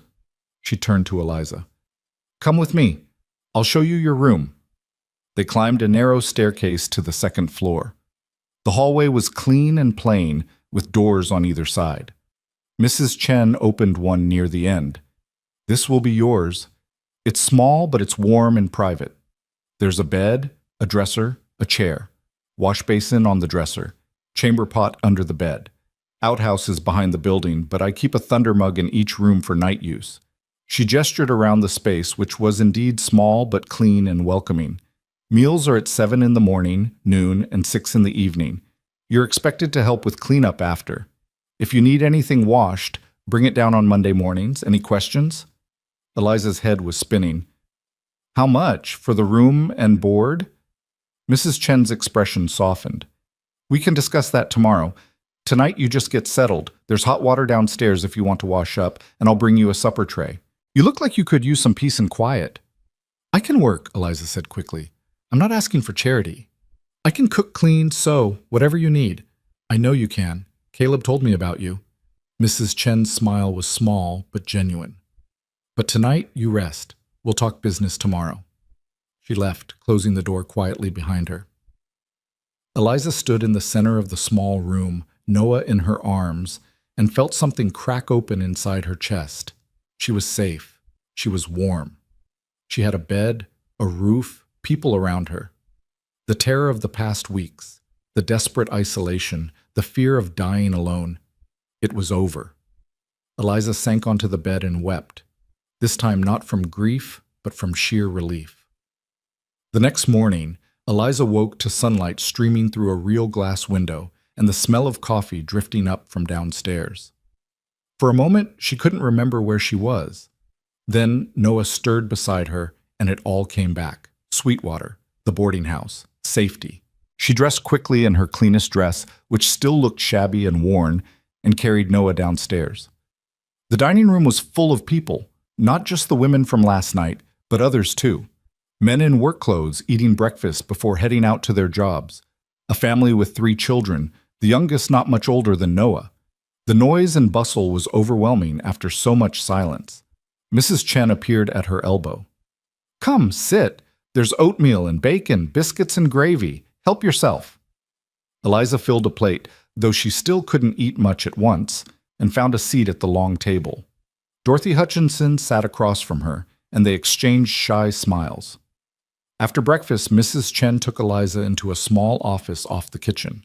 She gestured to a chair, and Eliza sat, Noah on her lap. Let's talk plainly, Mrs. Chen said, settling behind a scarred wooden desk. You need a place to stay. I need help running this house. I'm getting older, and the work is getting harder. I could use someone reliable. She folded her hands on the desk. Here's what I'm offering. You work for me, cooking, cleaning, helping with the laundry, whatever needs doing. In exchange, you get your room, 3 meals a day, and a small wage. 50 cents a week to start. If you prove yourself, we can renegotiate. 50 cents wasn't much, but combined with the $43 from Thomas's furs, it would keep her and Noah secure for months. Maybe longer if she was careful. What about Noah? Eliza asked. I can't work if I'm constantly tending to him. We'll manage. There's always women around who can watch a baby for a few hours. And when he gets older, he can play with the other children. We make it work. Mrs. Chen's eyes were sharp but not unkind. Do we have a deal? Eliza thought of the cabin, cold and empty. Thought of the fear and hunger and desperation. Thought of the future, uncertain but possible. We have a deal. They shook hands, and just like that, Eliza Moore became a working woman. The days developed a rhythm. Eliza rose early, helped Mrs. Chen prepare breakfast for the boarders, cleaned rooms, did laundry, helped with dinner. The work was hard but not unbearable, and there was something comforting about the routine of it. Wake, work, eat, sleep, simple and human. Noah thrived in the warmth and regular feeding. Within a week, he was smiling again, reaching for things, making the happy baby sounds that Eliza had feared she'd never hear again. Dorothy Hutchinson proved a godsend, often watching Noah while Eliza worked, and the 2 women became friends. You're good with him, Eliza said one afternoon, watching Dorothy rock Noah while she folded laundry. I raised 4 of my own, and Martha's got 6 now, if you can believe it. I've held more babies than I can count. Dorothy smiled down at Noah. This one's a sweetheart, though. Such a good disposition. He gets that from his father, Eliza said quietly. Thomas was always even-tempered, never got angry, even when things went wrong. Dorothy gave her a sympathetic look. Caleb told us what happened. I'm so sorry, Eliza. It's a hard thing, losing a husband so young. I keep thinking I should feel more, Eliza admitted. I'm sad, but I'm also just tired and relieved to be somewhere safe. Is that wrong? Not wrong at all. Grief isn't just sadness. It's exhaustion and anger and relief and confusion all mixed up together. You feel what you feel, no judgment in that. Caleb stayed in town for a week, taking a room at the boarding house. He told Eliza he wanted to make sure she was settled, but she suspected he was also keeping his promise to Thomas, making sure his friend's widow was truly cared for. On the third day, he took her to the cemetery. It sat on a hill behind the church, a small plot with perhaps 20 graves marked by wooden crosses or simple stones. Caleb led her to a fresh grave near the back, the earth still dark and recently turned. A wooden cross bore Thomas's name, carved clearly. Thomas Robert Moore, 1844 to 1875, beloved husband and father. Eliza stood looking at it for a long time. The wind blew cold across the hilltop, and somewhere in the town below a dog barked. Normal sounds. Life continuing. "I should say something," she whispered. "But I don't know what." "Say whatever feels right," Caleb said.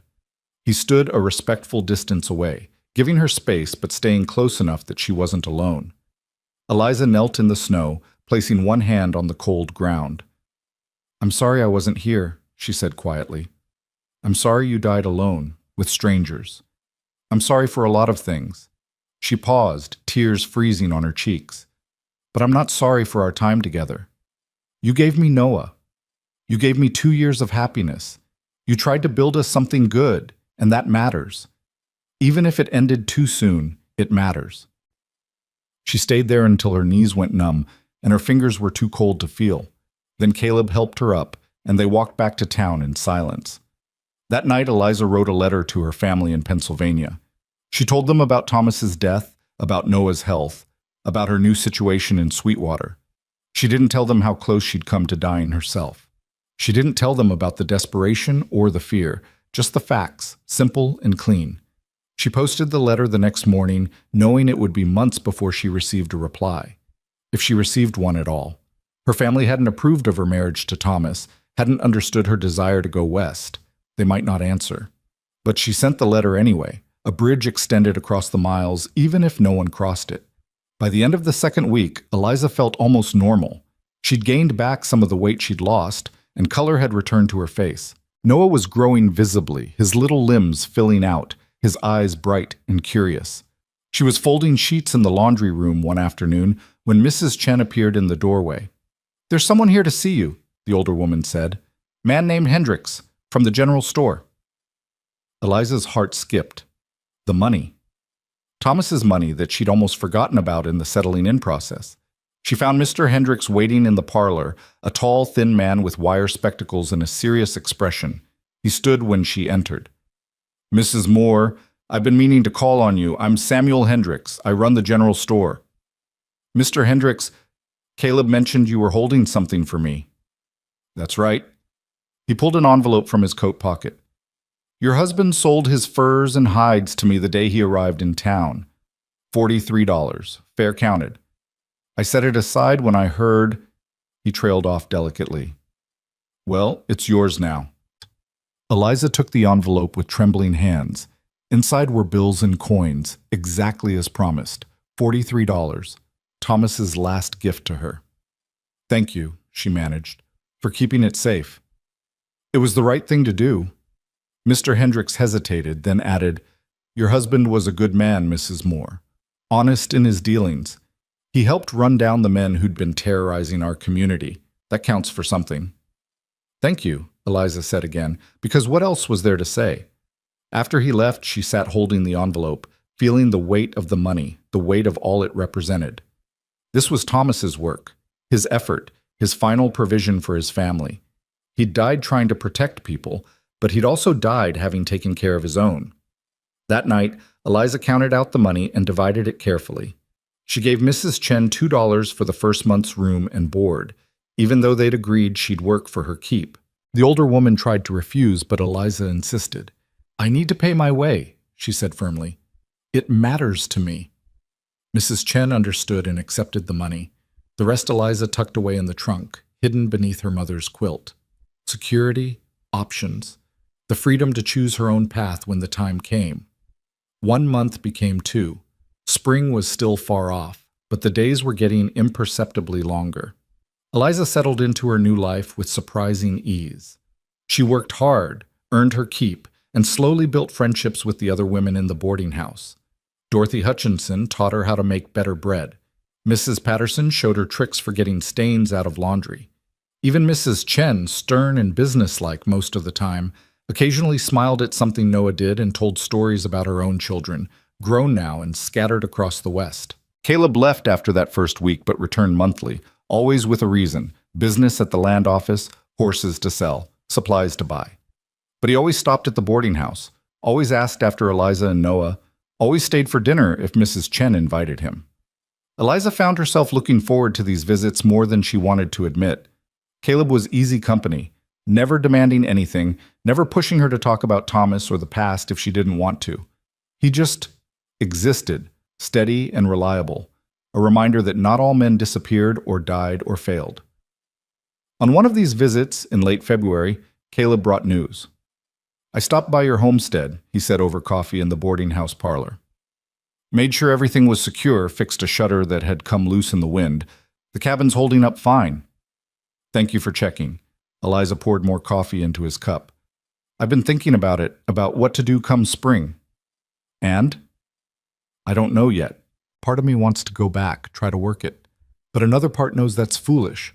I can't run a homestead alone with a baby, no matter how much I want to." Caleb nodded slowly. Those are both true things. Wanting to go back and knowing you can't are not contradictory. "So what do I do?" "You've got time still to decide. Spring's a ways off yet, but when it comes, you've got options. You could sell the claim. You could lease the land to someone else and collect income from it. You could hire help and try to work it from town." He met her eyes. "Or you could let it go entirely and build something new here. All of those are valid choices, Eliza. There's no wrong answer." "Feels like there is. Feels like giving up the land would be giving up on Thomas's dream. Thomas's dream was to build a good life with you. The land was just a means to that end. If the land doesn't serve that purpose anymore, it's just dirt." Caleb's voice was gentle but firm. "Don't hold on to something that's hurting you just because you think you should. Thomas wouldn't want that." The words settled into her like seeds, quiet but persistent. Maybe Caleb was right. Maybe holding on to the cabin, the claim, the dream of frontier homesteading was less about honoring Thomas and more about her own fear of letting go. That night, Eliza lay in bed with Noah sleeping beside her and thought about futures, about the choices that lay ahead and the woman she was becoming in the aftermath of loss. She wasn't the same person who'd arrived in Wyoming 2 years ago, starry-eyed and in love. She wasn't even the same person who'd opened the cabin door to Caleb 3 months ago, desperate and dying.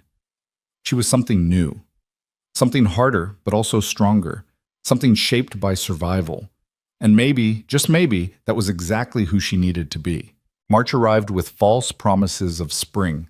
The snow melted during the day, turning the streets of Sweetwater into rivers of mud, then froze again at night into treacherous ice. Eliza learned to navigate the unpredictable weather, learned which boardwalks were safest, which shortcuts through town were worth the risk. She also learned the rhythms of the boarding house more deeply. Mrs. Chen ran a tight operation, but there was flexibility within the structure. When Noah was fussy, the other women stepped in without being asked.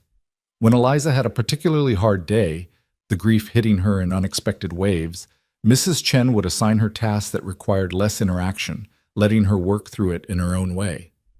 "You're doing well," Mrs. Chen said one morning as they prepared breakfast together. The older woman's hands moved efficiently, cracking eggs into a bowl. "Better than most widows I've seen. You've got steel in you." "I don't feel like steel. I feel like I'm barely holding together." That's what steel looks like when it's being forged. All heat and pressure and the feeling you might break.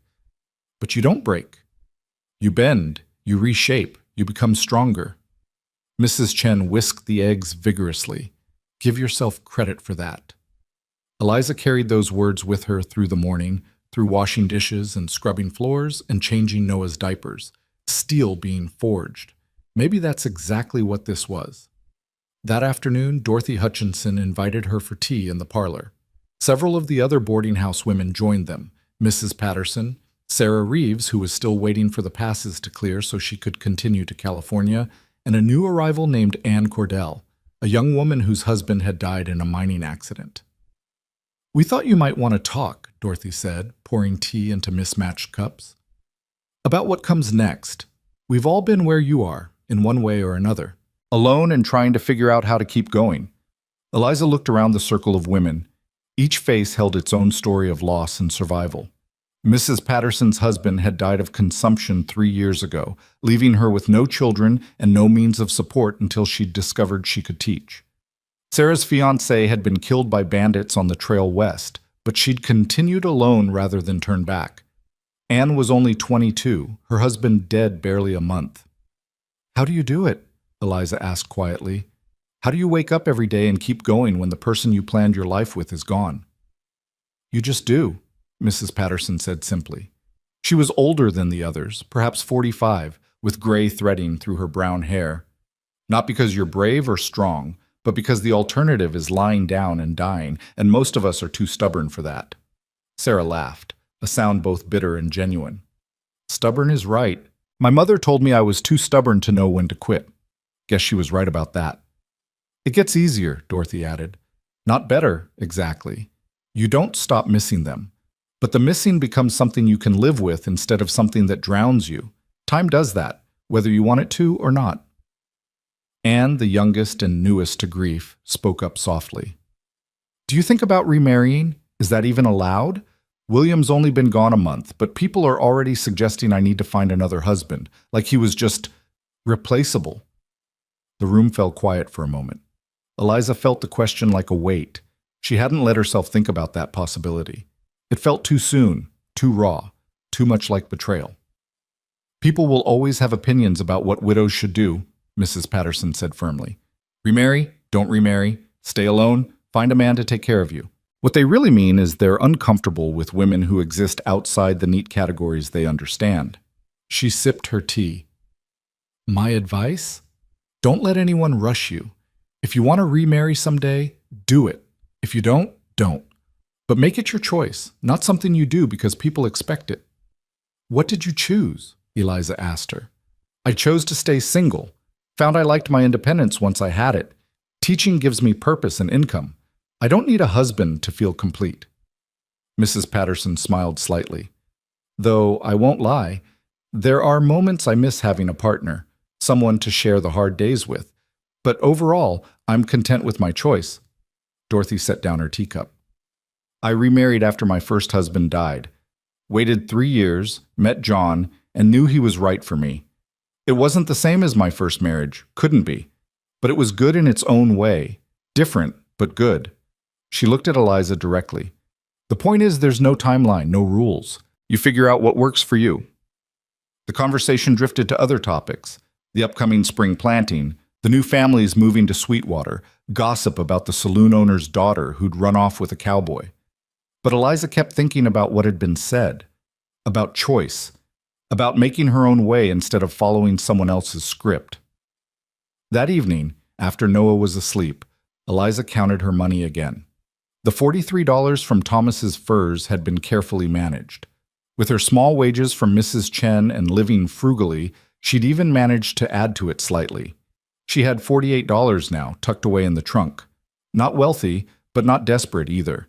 Enough to give her breathing room. Enough to make choices. She was sitting at the small writing desk in her room, working on a letter to her family, when there was a soft knock on the door. "Come in," she called. Mrs. Chen entered, carrying a bundle of fabric. "I have something for you. A woman in town ordered this dress made, then changed her mind. Already paid for the fabric and labor. I thought it might fit you." Eliza stood and took the bundle. It unfolded into a simple day dress in deep blue cotton, well made with neat seams and a practical cut. She held it up to herself, and it looked about right. "Mrs. Chen, I can't accept this. It's too much." "Nonsense. The dress exists. Someone should wear it. Besides," the older woman's expression softened, "you've been wearing the same 2 dresses since you arrived. You could use something new." "Thank you." Eliza's throat tightened with unexpected emotion. It wasn't just a dress. It was kindness. It was someone seeing her need and meeting it without making her feel small. Mrs. Chen waved off the thanks. "Try it on. Make sure it fits. If it needs alterations, Dorothy can help. She's good with a needle." After she left, Eliza changed into the dress. It fit well, perhaps a little loose in the waist, but otherwise perfect. She looked at herself in the small mirror above the wash basin and barely recognized the woman looking back. Her face had filled out since those desperate days in the cabin. Her hair, which she'd taken to pinning up in a neat bun, was clean and shiny. The dark circles under her eyes had faded. She looked healthy, strong, like someone who might actually have a future. The realization hit her with unexpected force. She was going to survive this. Not just survive, she was going to build something new from the wreckage. The certainty of it settled into her bones like truth. April brought real spring, and with it, decisions. Caleb returned to Sweetwater on the 15th, riding in with a string of horses to sell and his usual easy manner. Eliza was hanging laundry in the yard behind the boarding house when she saw him coming up the street. Something in her chest lifted at the sight of him, and she had to examine that feeling carefully. Was it just relief at seeing a friendly face? Or was it something more? She pushed the thought away and waved. Caleb dismounted and walked over, his boots squelching in the mud. "Mrs. Moore," he said, touching the brim of his hat, "you're looking well." "I am well. And please, call me Eliza. We're past formalities, don't you think?" A smile touched his weathered face. "Eliza, then. How's Noah?" "Growing like a weed, he's started trying to sit up on his own. Won't be long before he's crawling and getting into everything." "That's good. That's real good." Caleb glanced at the boarding house, then back at her. "I stopped by your homestead on the way in. Wanted to check on it before talking to you." Eliza's hand stilled on the shirt she was hanging. "And?" "It's fine. Structurally sound.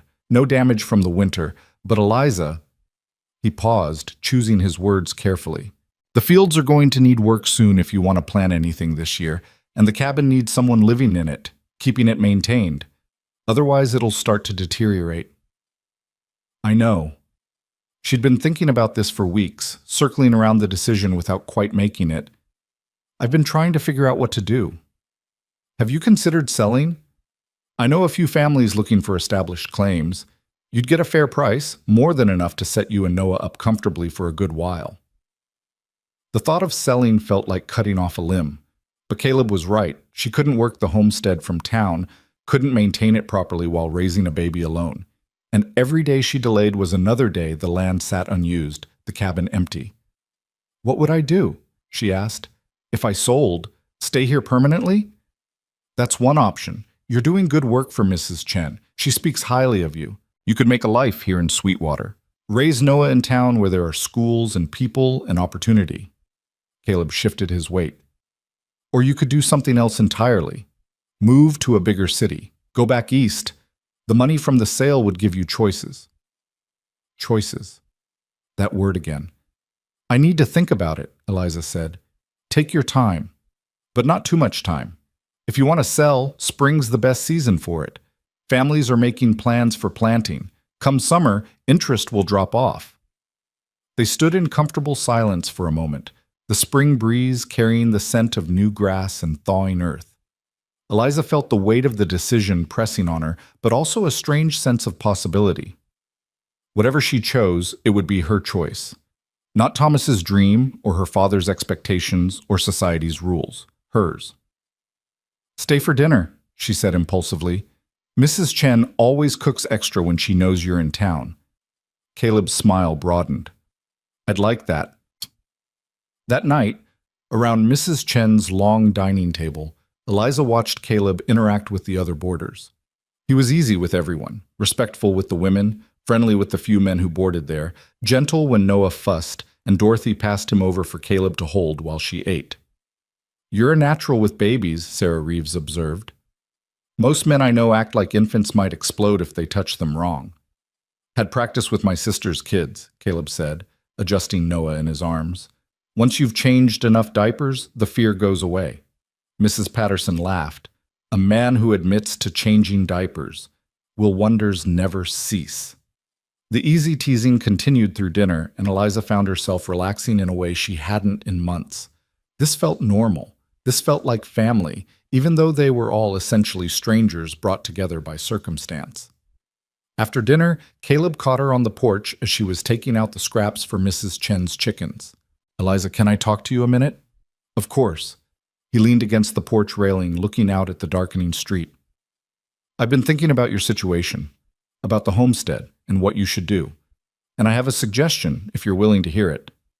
I'm listening. What if you didn't sell? What if you leased the land to someone reliable who'd work it and give you a percentage of the profits? That way you keep the claim, keep the option of returning someday, but you don't have to work it yourself right now. Eliza considered this. Do you know someone reliable who'd want to lease it? I might. There's a family, the Johnsons, just moved to the area. Good people, hard workers. They've got 3 grown sons looking to farm. They don't have money to buy land outright, but they could work a lease arrangement. They'd maintain the property, plant crops, run some cattle. You'd get a share of whatever they produce or sell. Why would they agree to that instead of just claiming their own land? Because good claims are getting scarce around here, and establishing a new homestead from scratch takes years. Your place already has a cabin, cleared fields, a well. That's worth a lot. Caleb met her eyes. I could set up a meeting if you want. Let you talk to them, see if it feels right. It was a good solution, practical. It would give her income without the burden of working the land herself, and it kept her options open for the future. But there was something else in Caleb's offer, something that made her look at him more closely. Why are you doing this? She asked. All of this. You kept your promise to Thomas. You made sure I was safe, got me to town, helped me get settled. You've done more than enough. So why are you still helping? Caleb was quiet for a long moment, his expression thoughtful in the fading light. When he spoke, his voice was careful. Because I told you about Sarah, about losing her in that fire. What I didn't tell you was what came after. The years of drifting, of not letting myself care about anyone, because caring meant risking that kind of loss again. He looked at her directly. But somewhere along the way, I realized that protecting yourself from loss also means cutting yourself off from life, from connection, from the things that make being alive worthwhile. Eliza's heart was beating faster. She thought she knew where this was going, but she wasn't sure how she felt about it. When I met Thomas, when I made that promise to him, I thought I was just doing a favor for a decent man. But when I came to your cabin and found you and Noah, he paused. I saw myself, Eliza, saw what I'd been doing. You were dying, but you were still fighting, still trying to care for your son even when you had nothing left. That kind of courage, that kind of strength, it reminded me what matters. Caleb, I'm not saying this to pressure you or to suggest anything improper. I know it's too soon. You're still grieving, still finding your feet. I respect that completely. His gray eyes were steady, honest. But I want you to know that I'm here. Not out of obligation or pity, but because I choose to be. Because helping you, being around you and Noah, has reminded me how to live instead of just exist. The words hung in the evening air between them. Eliza felt a tumult of emotions, gratitude, confusion, a flutter of something that might be interest if she let it be, and underneath it all, fear. Fear of moving too fast, of dishonoring Thomas's memory, of making a mistake that would cost her the stability she'd fought so hard to build. I don't know what to say, she admitted.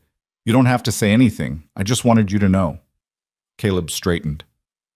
Think about the lease arrangement. Let me know if you want to meet the Johnsons. Everything else, all the rest of it, that can wait as long as you need. He left then, walking down the porch steps and into the muddy street toward the hotel, where he kept a room when in town. Eliza stood alone on the porch, watching him go, her mind racing. She went inside and found Mrs. Chen in the kitchen, washing the last of the dinner dishes. You look troubled, the older woman said without preamble. Want to talk about it? Eliza picked up a dish towel and started drying. Caleb made me an offer about the homestead, a lease arrangement with a family he knows. That's a good solution, practical. Mrs. Chen handed her a clean plate. But that's not what's troubling you. No. Eliza dried the plate slowly. He also told me, he implied, I think he has feelings for me, or could have them, eventually. And that surprises you? Yes. No, I don't know. Eliza set down the plate. It's too soon, isn't it?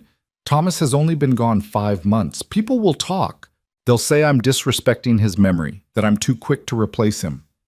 Mrs. Chen turned off the water and faced Eliza fully. Let me tell you something about people and their talk. They will always talk. If you remarry in 5 months, they'll say it's too soon. If you wait 5 years, they'll say you're too old or too set in your ways. If you never remarry, they'll call you cold or difficult. There is no winning with gossip. She dried her hands on her apron. The only question that matters is, what do you want? Not what people think you should want. What do you actually want? I don't know, Eliza said honestly. I liked being married, I liked having a partner, but I also like the independence I've found here. I like making my own money, making my own decisions. I don't want to give that up. Then don't. A good marriage doesn't require you to give up yourself. It should add to who you are, not subtract from it. Mrs. Chen's expression softened. Caleb Hart strikes me as the kind of man who understands that, but that's something you'd have to determine for yourself. It's too soon, Eliza repeated, but with less certainty. Maybe, maybe not. Only you can decide that. But Eliza, Mrs. Chen waited until she had her full attention. Don't punish yourself for having feelings. Don't deny yourself possibility just because you think you should still be drowning in grief. Thomas loved you. He would want you to be happy, wouldn't he? The question hit home. Would Thomas want her to stay alone forever, locked in mourning? No. He'd been too generous for that, too loving. He'd want her and Noah to thrive, to build good lives, to find joy again. But knowing that intellectually and feeling it in her heart were two different things. That night, Eliza lay in bed with Noah asleep beside her and thought about the future, about the homestead and whether to lease it, about staying in Sweetwater or going somewhere else, about Caleb and the careful way he'd spoken, giving her space while also being honest about his feelings, about what she wanted. The answer, when it came, was surprising in its clarity. She wanted stability for Noah. She wanted work that mattered and gave her purpose. She wanted community and friendship. And yes, eventually, she wanted partnership again. Not right now. Not when the grief was still fresh, but someday. Whether that partnership would be with Caleb or someone else, whether it would happen in a year or 5 years or never, that she couldn't know. But acknowledging that she was open to it, that she wasn't closing herself off to that possibility, felt like a kind of freedom. She fell asleep with that thought, and for the first time in months, she didn't dream of the cabin or the cold or Thomas's absence. She dreamed of spring fields and Noah's laughter and a future that held possibility instead of just survival. The next morning, she found Caleb at the livery stable where he was checking on his horses before heading out of town. I want to meet the Johnsons, she said without preamble. Set it up. He looked up from examining a horse's hoof, surprise and pleasure crossing his face. You sure? I'm sure. The lease makes sense. It keeps my options open while giving me income and ensuring the property doesn't just sit empty. She crossed her arms, businesslike. But I want fair terms. I want it in writing, and I want to meet them myself and make sure they're the right fit. Fair enough. I'll arrange it. Caleb set down the horse's hoof and stood. They're good people, Eliza. I think you'll like them. We'll see. The meeting happened 2 days later at Mrs. Chen's boarding house. The Johnsons turned out to be exactly as Caleb had described, a hard-working family with 3 strong sons and a practical approach to farming. Mr. Johnson was in his 50s, weathered but energetic. His wife Mary was a quiet woman with kind eyes. We'd treat your land like our own, Mr. Johnson said, sitting in Mrs. Chen's parlor with his hat in his hands. Build it up, care for it proper. We're thinking corn and wheat in the fields, maybe some cattle if the grazing's good. The cabin we'd maintain and live in, keep it sound. What percentage are you offering? Eliza asked. We were thinking 60-40. 60 for us, 40 for you. We're putting in all the labor, taking all the risk. But if that doesn't sit right, we could negotiate. Eliza thought about it. 60-40 seemed fair given that they'd be doing all the work. I want it to be 50-50 on any improvements to the property. If you build a barn or add to the cabin, we split the cost and I keep partial ownership. Mr. Johnson considered this, then nodded. That's fair. We agree to that. They worked out the details over the next hour. A 5-year lease with option to renew. 40% of all crop sales and livestock profits to Eliza. Shared cost on improvements. The Johnsons would move in by May 1st and start planting. I'll have a lawyer draw up the contract, Eliza said. Make it all legal and proper. Sounds good to us, Mr. Johnson said. He stood and offered his hand. Thank you for this opportunity, Mrs. Moore. We'll do right by you. Eliza shook his hand, feeling the calluses that spoke of a lifetime of hard work. See that you do. After they left, Caleb stayed behind, and Eliza poured them both coffee.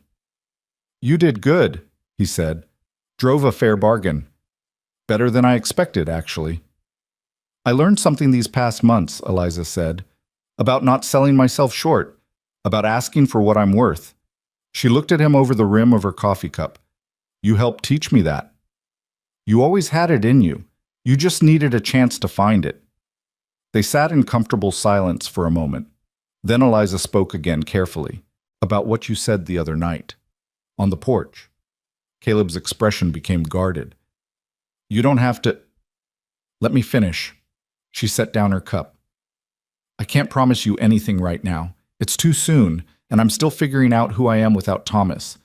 But I want you to know that I'm not closed to possibility.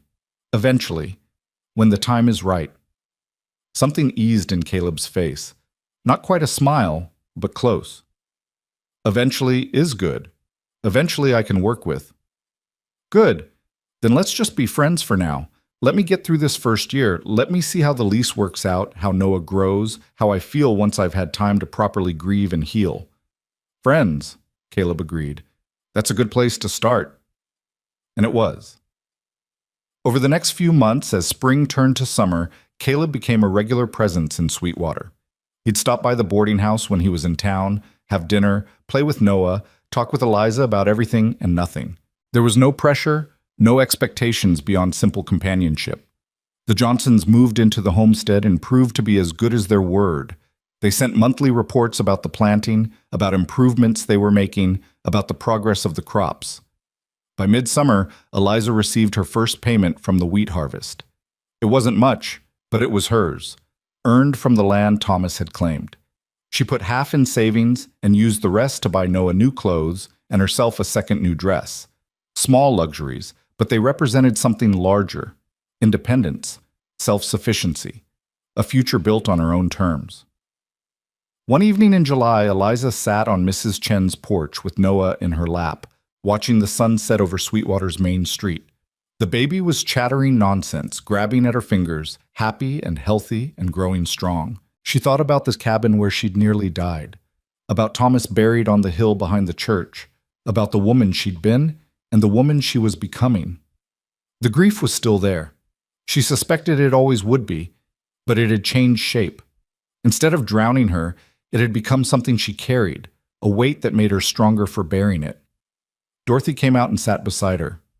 Penny, for your thoughts? I was just thinking how strange life is. 6 months ago, I was starving in a cabin, convinced I was going to die. Now I'm here, healthy, working, raising my son, making plans for the future. Eliza looked down at Noah.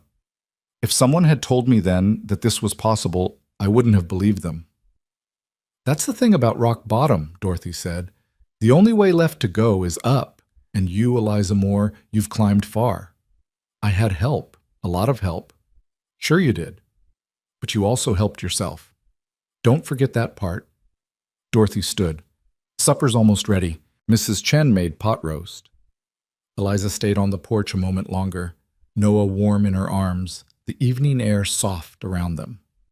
Somewhere out there was the homestead, being worked by good people. Somewhere was Caleb, probably on the trail with his horses, thinking his own thoughts. Somewhere was a future she couldn't yet see, but was learning to trust might hold good things. She stood and went inside to dinner, to the warm kitchen and the family she'd found in this unlikely place, and felt something she'd thought lost forever. Peace. Summer deepened into autumn, and with it came changes that Eliza had learned to welcome rather than fear. Noah celebrated his first birthday in September with a small party in Mrs. Chen's dining room. Dorothy had baked a cake, and all the boarding house residents gathered to watch the baby demolish a slice with his chubby hands, smearing frosting across his delighted face. Caleb had been there too, having timed his visit to coincide with the celebration. He'd carved Noah a wooden horse, smooth and perfect, small enough for baby hands to grip. When Noah had squealed with joy at the gift, Caleb's face had lit up in a way that made something flutter in Eliza's chest. She'd allowed herself to acknowledge that feeling now. Not act on it, not yet, but at least admit it existed. Attraction, interest, the possibility of something more than friendship when the time was right.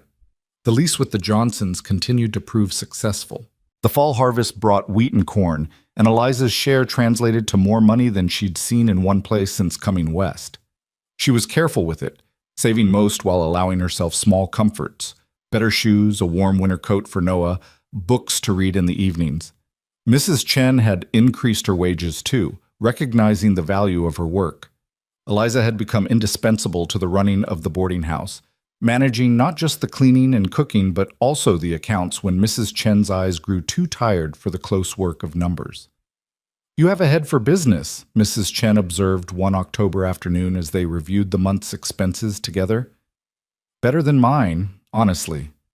You see patterns I miss." "My father kept the books for his shop back in Pennsylvania. He taught me young." Eliza made a notation about a supplier who was charging too much for flour. "We should try Morrison's Mill instead. Their prices are better and the quality's the same." "See? That's exactly what I mean." Mrs. Chen sat back in her chair. "Eliza, I want to talk to you about something." The serious tone made Eliza look up from the ledger. "What is it?" "I'm getting old. My hands ache in the mornings, my back protests the heavy work. I've been thinking it's time to slow down, maybe even consider selling the boarding house and retiring." Mrs. Chen held up a hand before Eliza could protest. "I'm not saying I've decided, but I am saying I need to plan for the future. And part of that plan involves you if you're willing." Eliza's heart was beating faster. "What do you mean?" "I mean, I'd like to make you a partner. Not just an employee, but a co-owner. You'd have a stake in the business, a share of the profits, a say in how things are run." Mrs. Chen's dark eyes were sharp and assessing. "Eventually, when I'm ready to step back entirely, you could buy me out completely. This place could be yours." The offer took Eliza's breath away. A business, real ownership, security not just for now but for the future, for Noah's future. "Why?" she managed. "Why me?" "Because you've earned it. Because you're smart and hardworking and honest. Because you understand what it means to fight for survival and come out stronger." Mrs. Chen's expression softened. "And because I like you, Eliza, more. I'd rather see this place in your hands than sell to some stranger who might not care about it the way we do." Eliza thought about the offer, turning it over in her mind. It would mean commitment to Sweetwater, to this life she'd built from the wreckage of her first dreams. It would mean putting down roots, choosing this path deliberately instead of just surviving day to day. "Can I think about it?" she asked. "Of course. Take all the time you need, but not too much time. I'm old, not immortal." Mrs. Chen's smile took the sting from the words. That evening, Eliza walked to the cemetery on the hill. She hadn't been since that first visit with Caleb, but she found herself needing to now. Needing to talk to Thomas, or at least to the memory of him. The wooden cross was weathering, the carved letters beginning to fade. Eliza knelt in the grass, now brown with approaching winter, and placed her hand on the earth that covered him. "I have a decision to make," she said quietly. "Mrs. Chen wants to make me her partner. Eventually I could own the boarding house outright. It's a good offer, a secure future for me and Noah." She paused, watching clouds drift across the autumn sky. "But taking it means letting go of the homestead dream, means accepting that I'm not the frontier wife you married, that I'm becoming something different." The wind rustled through the cemetery grass, carrying the scent of wood smoke from town. Eliza waited, though she wasn't sure what for. A sign? Permission? Absolution? "I think you'd understand," she continued. "You always wanted me to be happy, to be safe. This would do that. This would give Noah opportunities, education, community, a stable home. It's just not the home we planned." Her voice cracked slightly. "I loved our dreams, Thomas. I loved you. But I'm learning to love what is instead of mourning what isn't. I hope that's all right." No answer came, of course, But sitting there in the fading light, Eliza felt something shift inside her.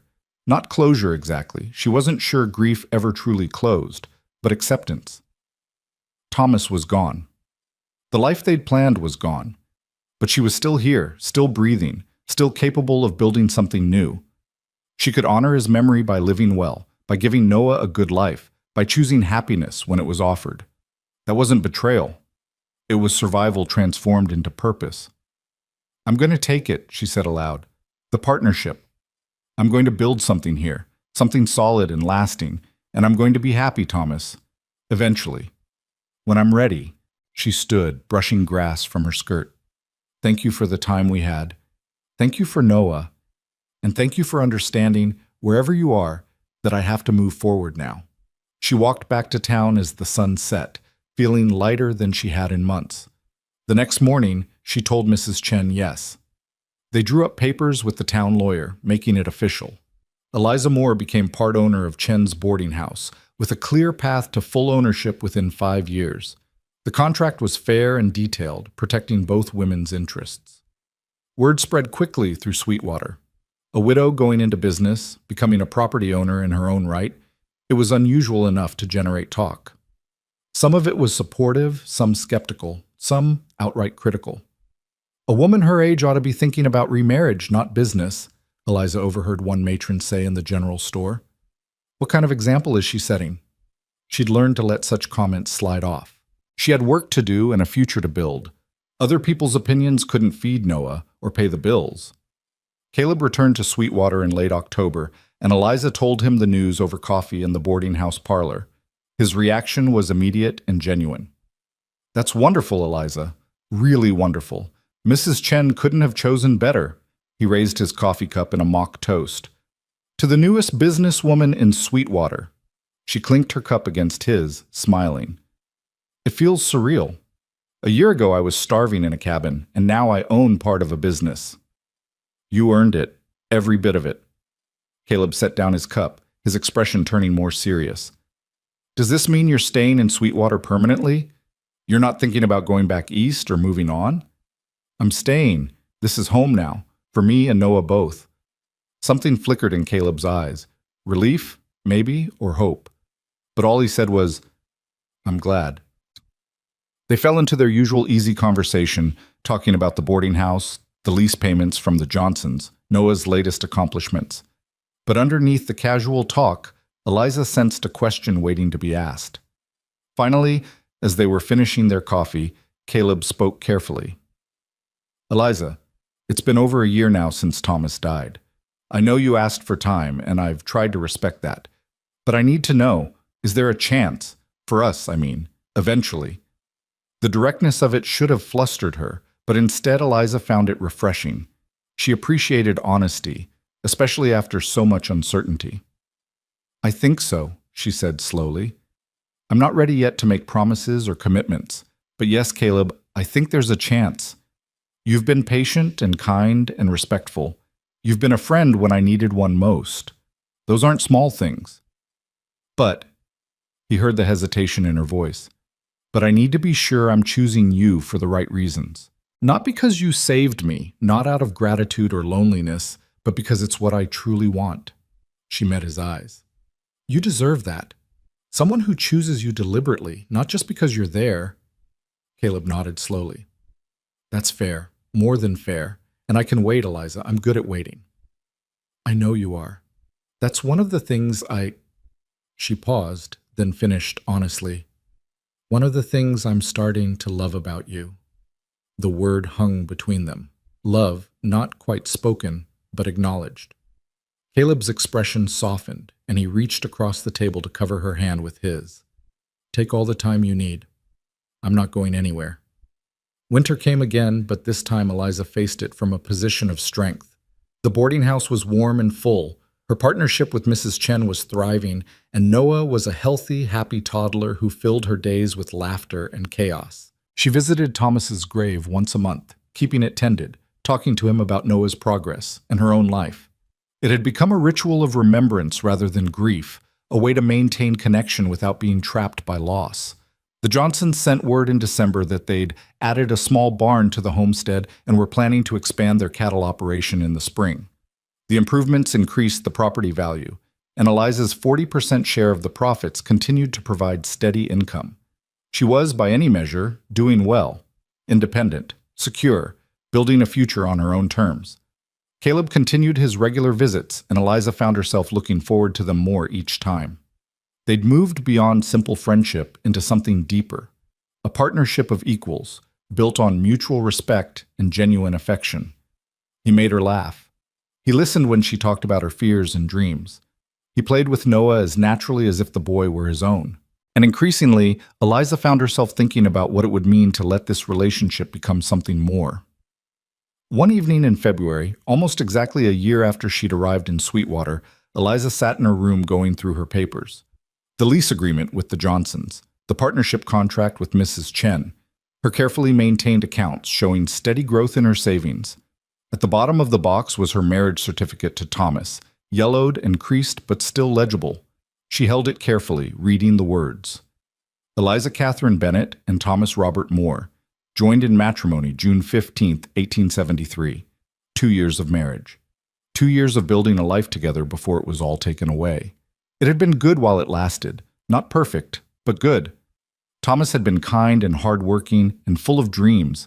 She'd loved him genuinely. But that chapter was closed now. The woman who'd signed that certificate, starry-eyed and 19, barely existed anymore. She'd been forged into someone new by loss and survival and hard-won strength. The question was, could this new version of herself love again? And if so, was Caleb the right person to love? Eliza thought about it honestly, examining her feelings the way she'd learned to examine the boarding house accounts, clearly without sentimentality clouding the truth. She cared for Caleb, respected him, was attracted to him, trusted him, enjoyed his company, could imagine a future with him, one built on partnership rather than rescue, on mutual choice rather than desperation. That felt right. That felt real. The realization settled into her chest like certainty. She was ready, not to replace Thomas. That would never be possible. But to choose something new. To choose Caleb deliberately and honestly for who he was and what they could build together. She put the marriage certificate back in the box, handling it gently. That was history now, precious but past. It was time to look forward. When Caleb came to town the following week, Eliza asked him to take a walk with her. It was a cold afternoon, but the sun was shining and the worst of winter seemed to be loosening its grip. They strolled down Sweetwater's main street, Noah bundled between them in a small wagon Caleb had built. "I've been thinking," Eliza began, "about us, about what comes next." Caleb glanced at her, his expression carefully neutral. And I think I'm ready, not for anything rushed or improper, but for courting, real courting, with the intention of seeing where this goes. She stopped walking and turned to face him. "If you still want that." The smile that broke across Caleb's face was like sunrise. "I want that. I've wanted that for months, but I was trying to be patient." "You have been patient, too patient, maybe. I appreciate it, but I also don't want to waste any more time being cautious about something I know I want." Eliza took a breath. "So yes, let's court properly. Let people talk if they want to. Let's see if what I think this could be actually matches reality. And what do you think this could be? A partnership, a real one, between equals. You doing your work with the horses, me running the boarding house, both of us raising Noah together, building something solid and lasting." She met his eyes steadily. "I'm not looking for someone to save me or take care of me. I can do that myself now. I'm looking for someone to walk beside me. Can you be that?" "I can," Caleb said firmly. "I want to be that. I don't want to own you or control you, Eliza. I just want to be with you, to build a life together, whatever shape that takes." "Good. Then we understand each other." Caleb took her hand, his grip warm even through her glove. "We do. And just so we're clear, I'm not Thomas. I can't be him, and I won't try to be. What we build together will be ours, something new." "I know. That's what I want too." Eliza squeezed his hand. "Something new, something chosen." They walked in comfortable silence for a while, Noah babbling contentedly in his wagon. Other townspeople noticed them holding hands and would undoubtedly talk, but Eliza found she didn't care. Let them talk. She was done living her life according to other people's timelines and expectations. Over the following months, their courtship unfolded naturally. Caleb made Sweetwater his base of operations, taking a permanent room at the boarding house and building a small stable on the edge of town for his horses. He and Eliza took walks together, had dinners, talked about their hopes for the future. He was good with Noah, patient and playful. The boy started calling him Cal and would squeal with delight whenever Caleb arrived. Watching them together, Eliza's heart would swell with a feeling she was learning to trust again. Happiness. Mrs. Chen, observing the developing relationship, gave her blessing without being asked. "He's a good man, and you're good together. Different from you and Thomas, but that's not a bad thing." "You don't think it's too soon?" Eliza asked. They were working in the kitchen together, preparing dinner for the boarders. "Too soon according to who? Society says a widow should mourn for at least a year, preferably 2, but society doesn't have to live your life. You do." Mrs. Chen handed her a bowl of potatoes to peel. "Besides, you did mourn. You still mourn in your way, but mourning doesn't mean you stop living. Thomas wouldn't have wanted that." "No, he wouldn't have." Eliza started peeling, the familiar task letting her think. "I used to feel guilty about being happy, like I was betraying his memory, but I'm starting to understand that's not how love works. Loving Thomas doesn't mean I can't love someone else. The heart's not a finite resource." "Exactly. And from what I can see, you and Caleb are building something honest and good. That's worth celebrating, not hiding." In May, almost a year and a half after Thomas's death, Caleb asked Eliza to marry him. They were at the homestead, visiting to check on the Johnsons' progress. The family had done remarkable work. The fields were green with growing wheat, the barn was sturdy and well built, and they'd even planted a small orchard of apple trees. "Thomas would have loved this," Eliza said, looking at the thriving farm. "He always wanted apple trees." "He had good instincts about the land," Caleb agreed. They were standing near the cabin, the same cabin where he'd found her dying. "The Johnsons say they'd like to extend their lease another 5 years. They're talking about adding a second barn." "That's good. It means the land is serving a purpose, helping a family build something." Eliza looked at the cabin thoughtfully. "I thought I'd feel sadder being here, but I don't. It's just a place now, not a shrine." "Is that a good thing?"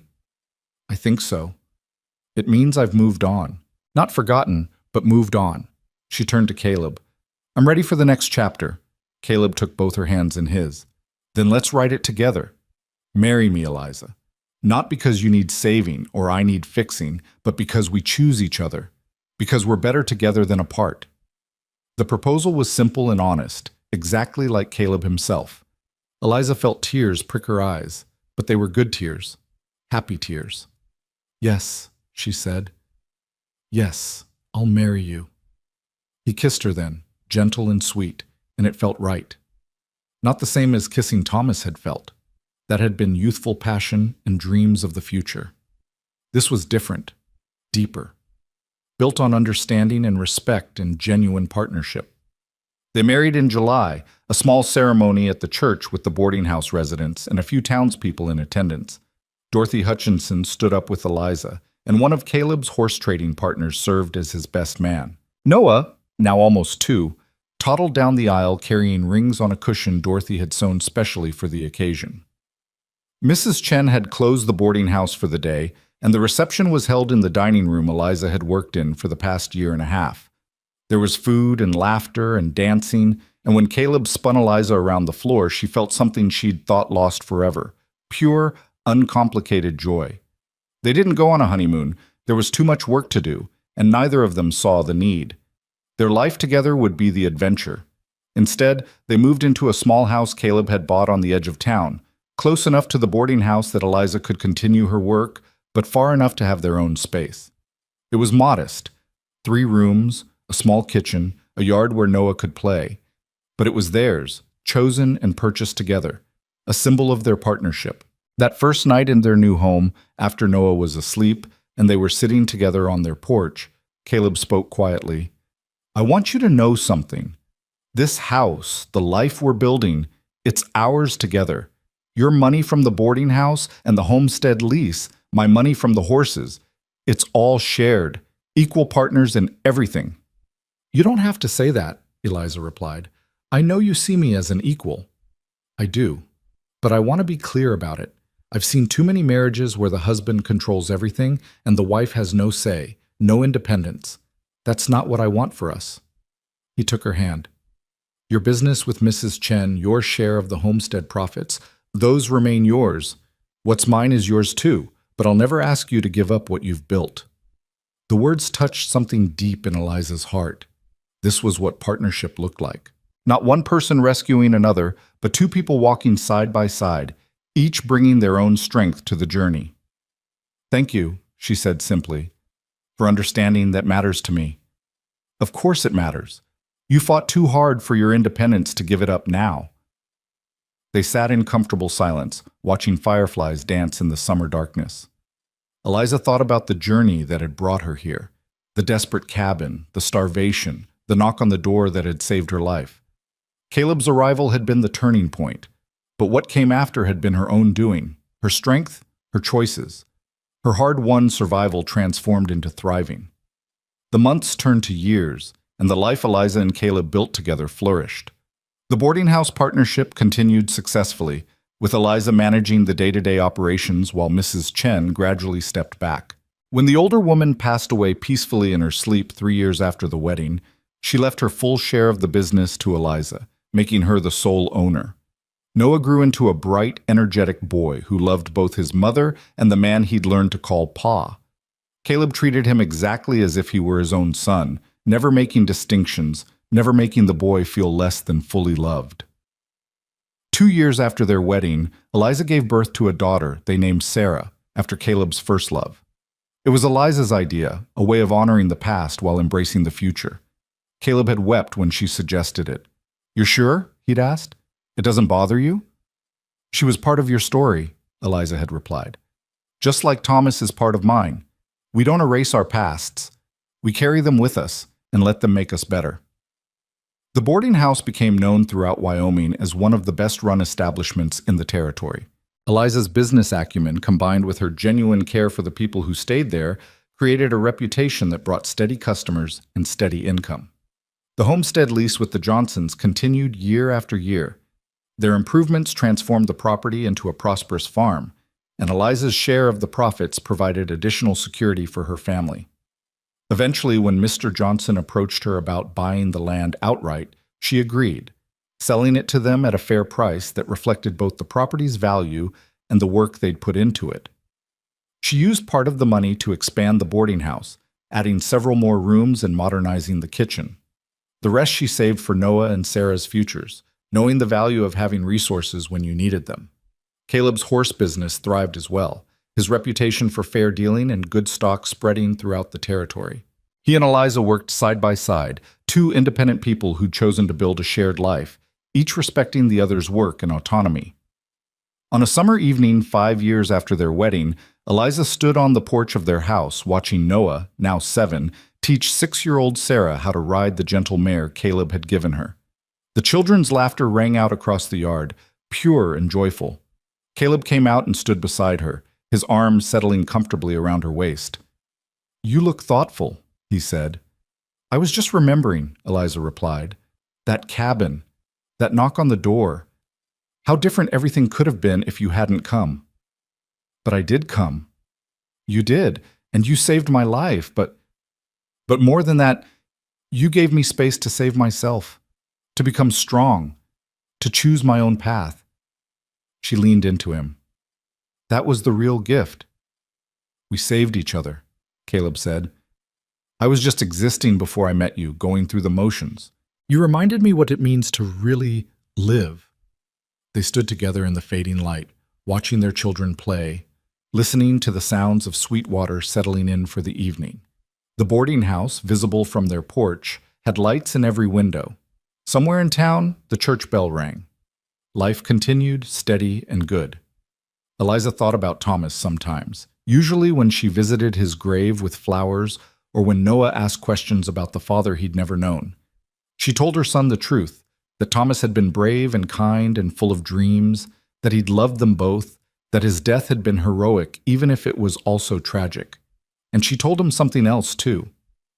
People don't just get one chance at love or one path in life. We get to choose again and again, rebuilding when things fall apart, finding new dreams when old ones die. Your father gave me you, and that was a precious gift.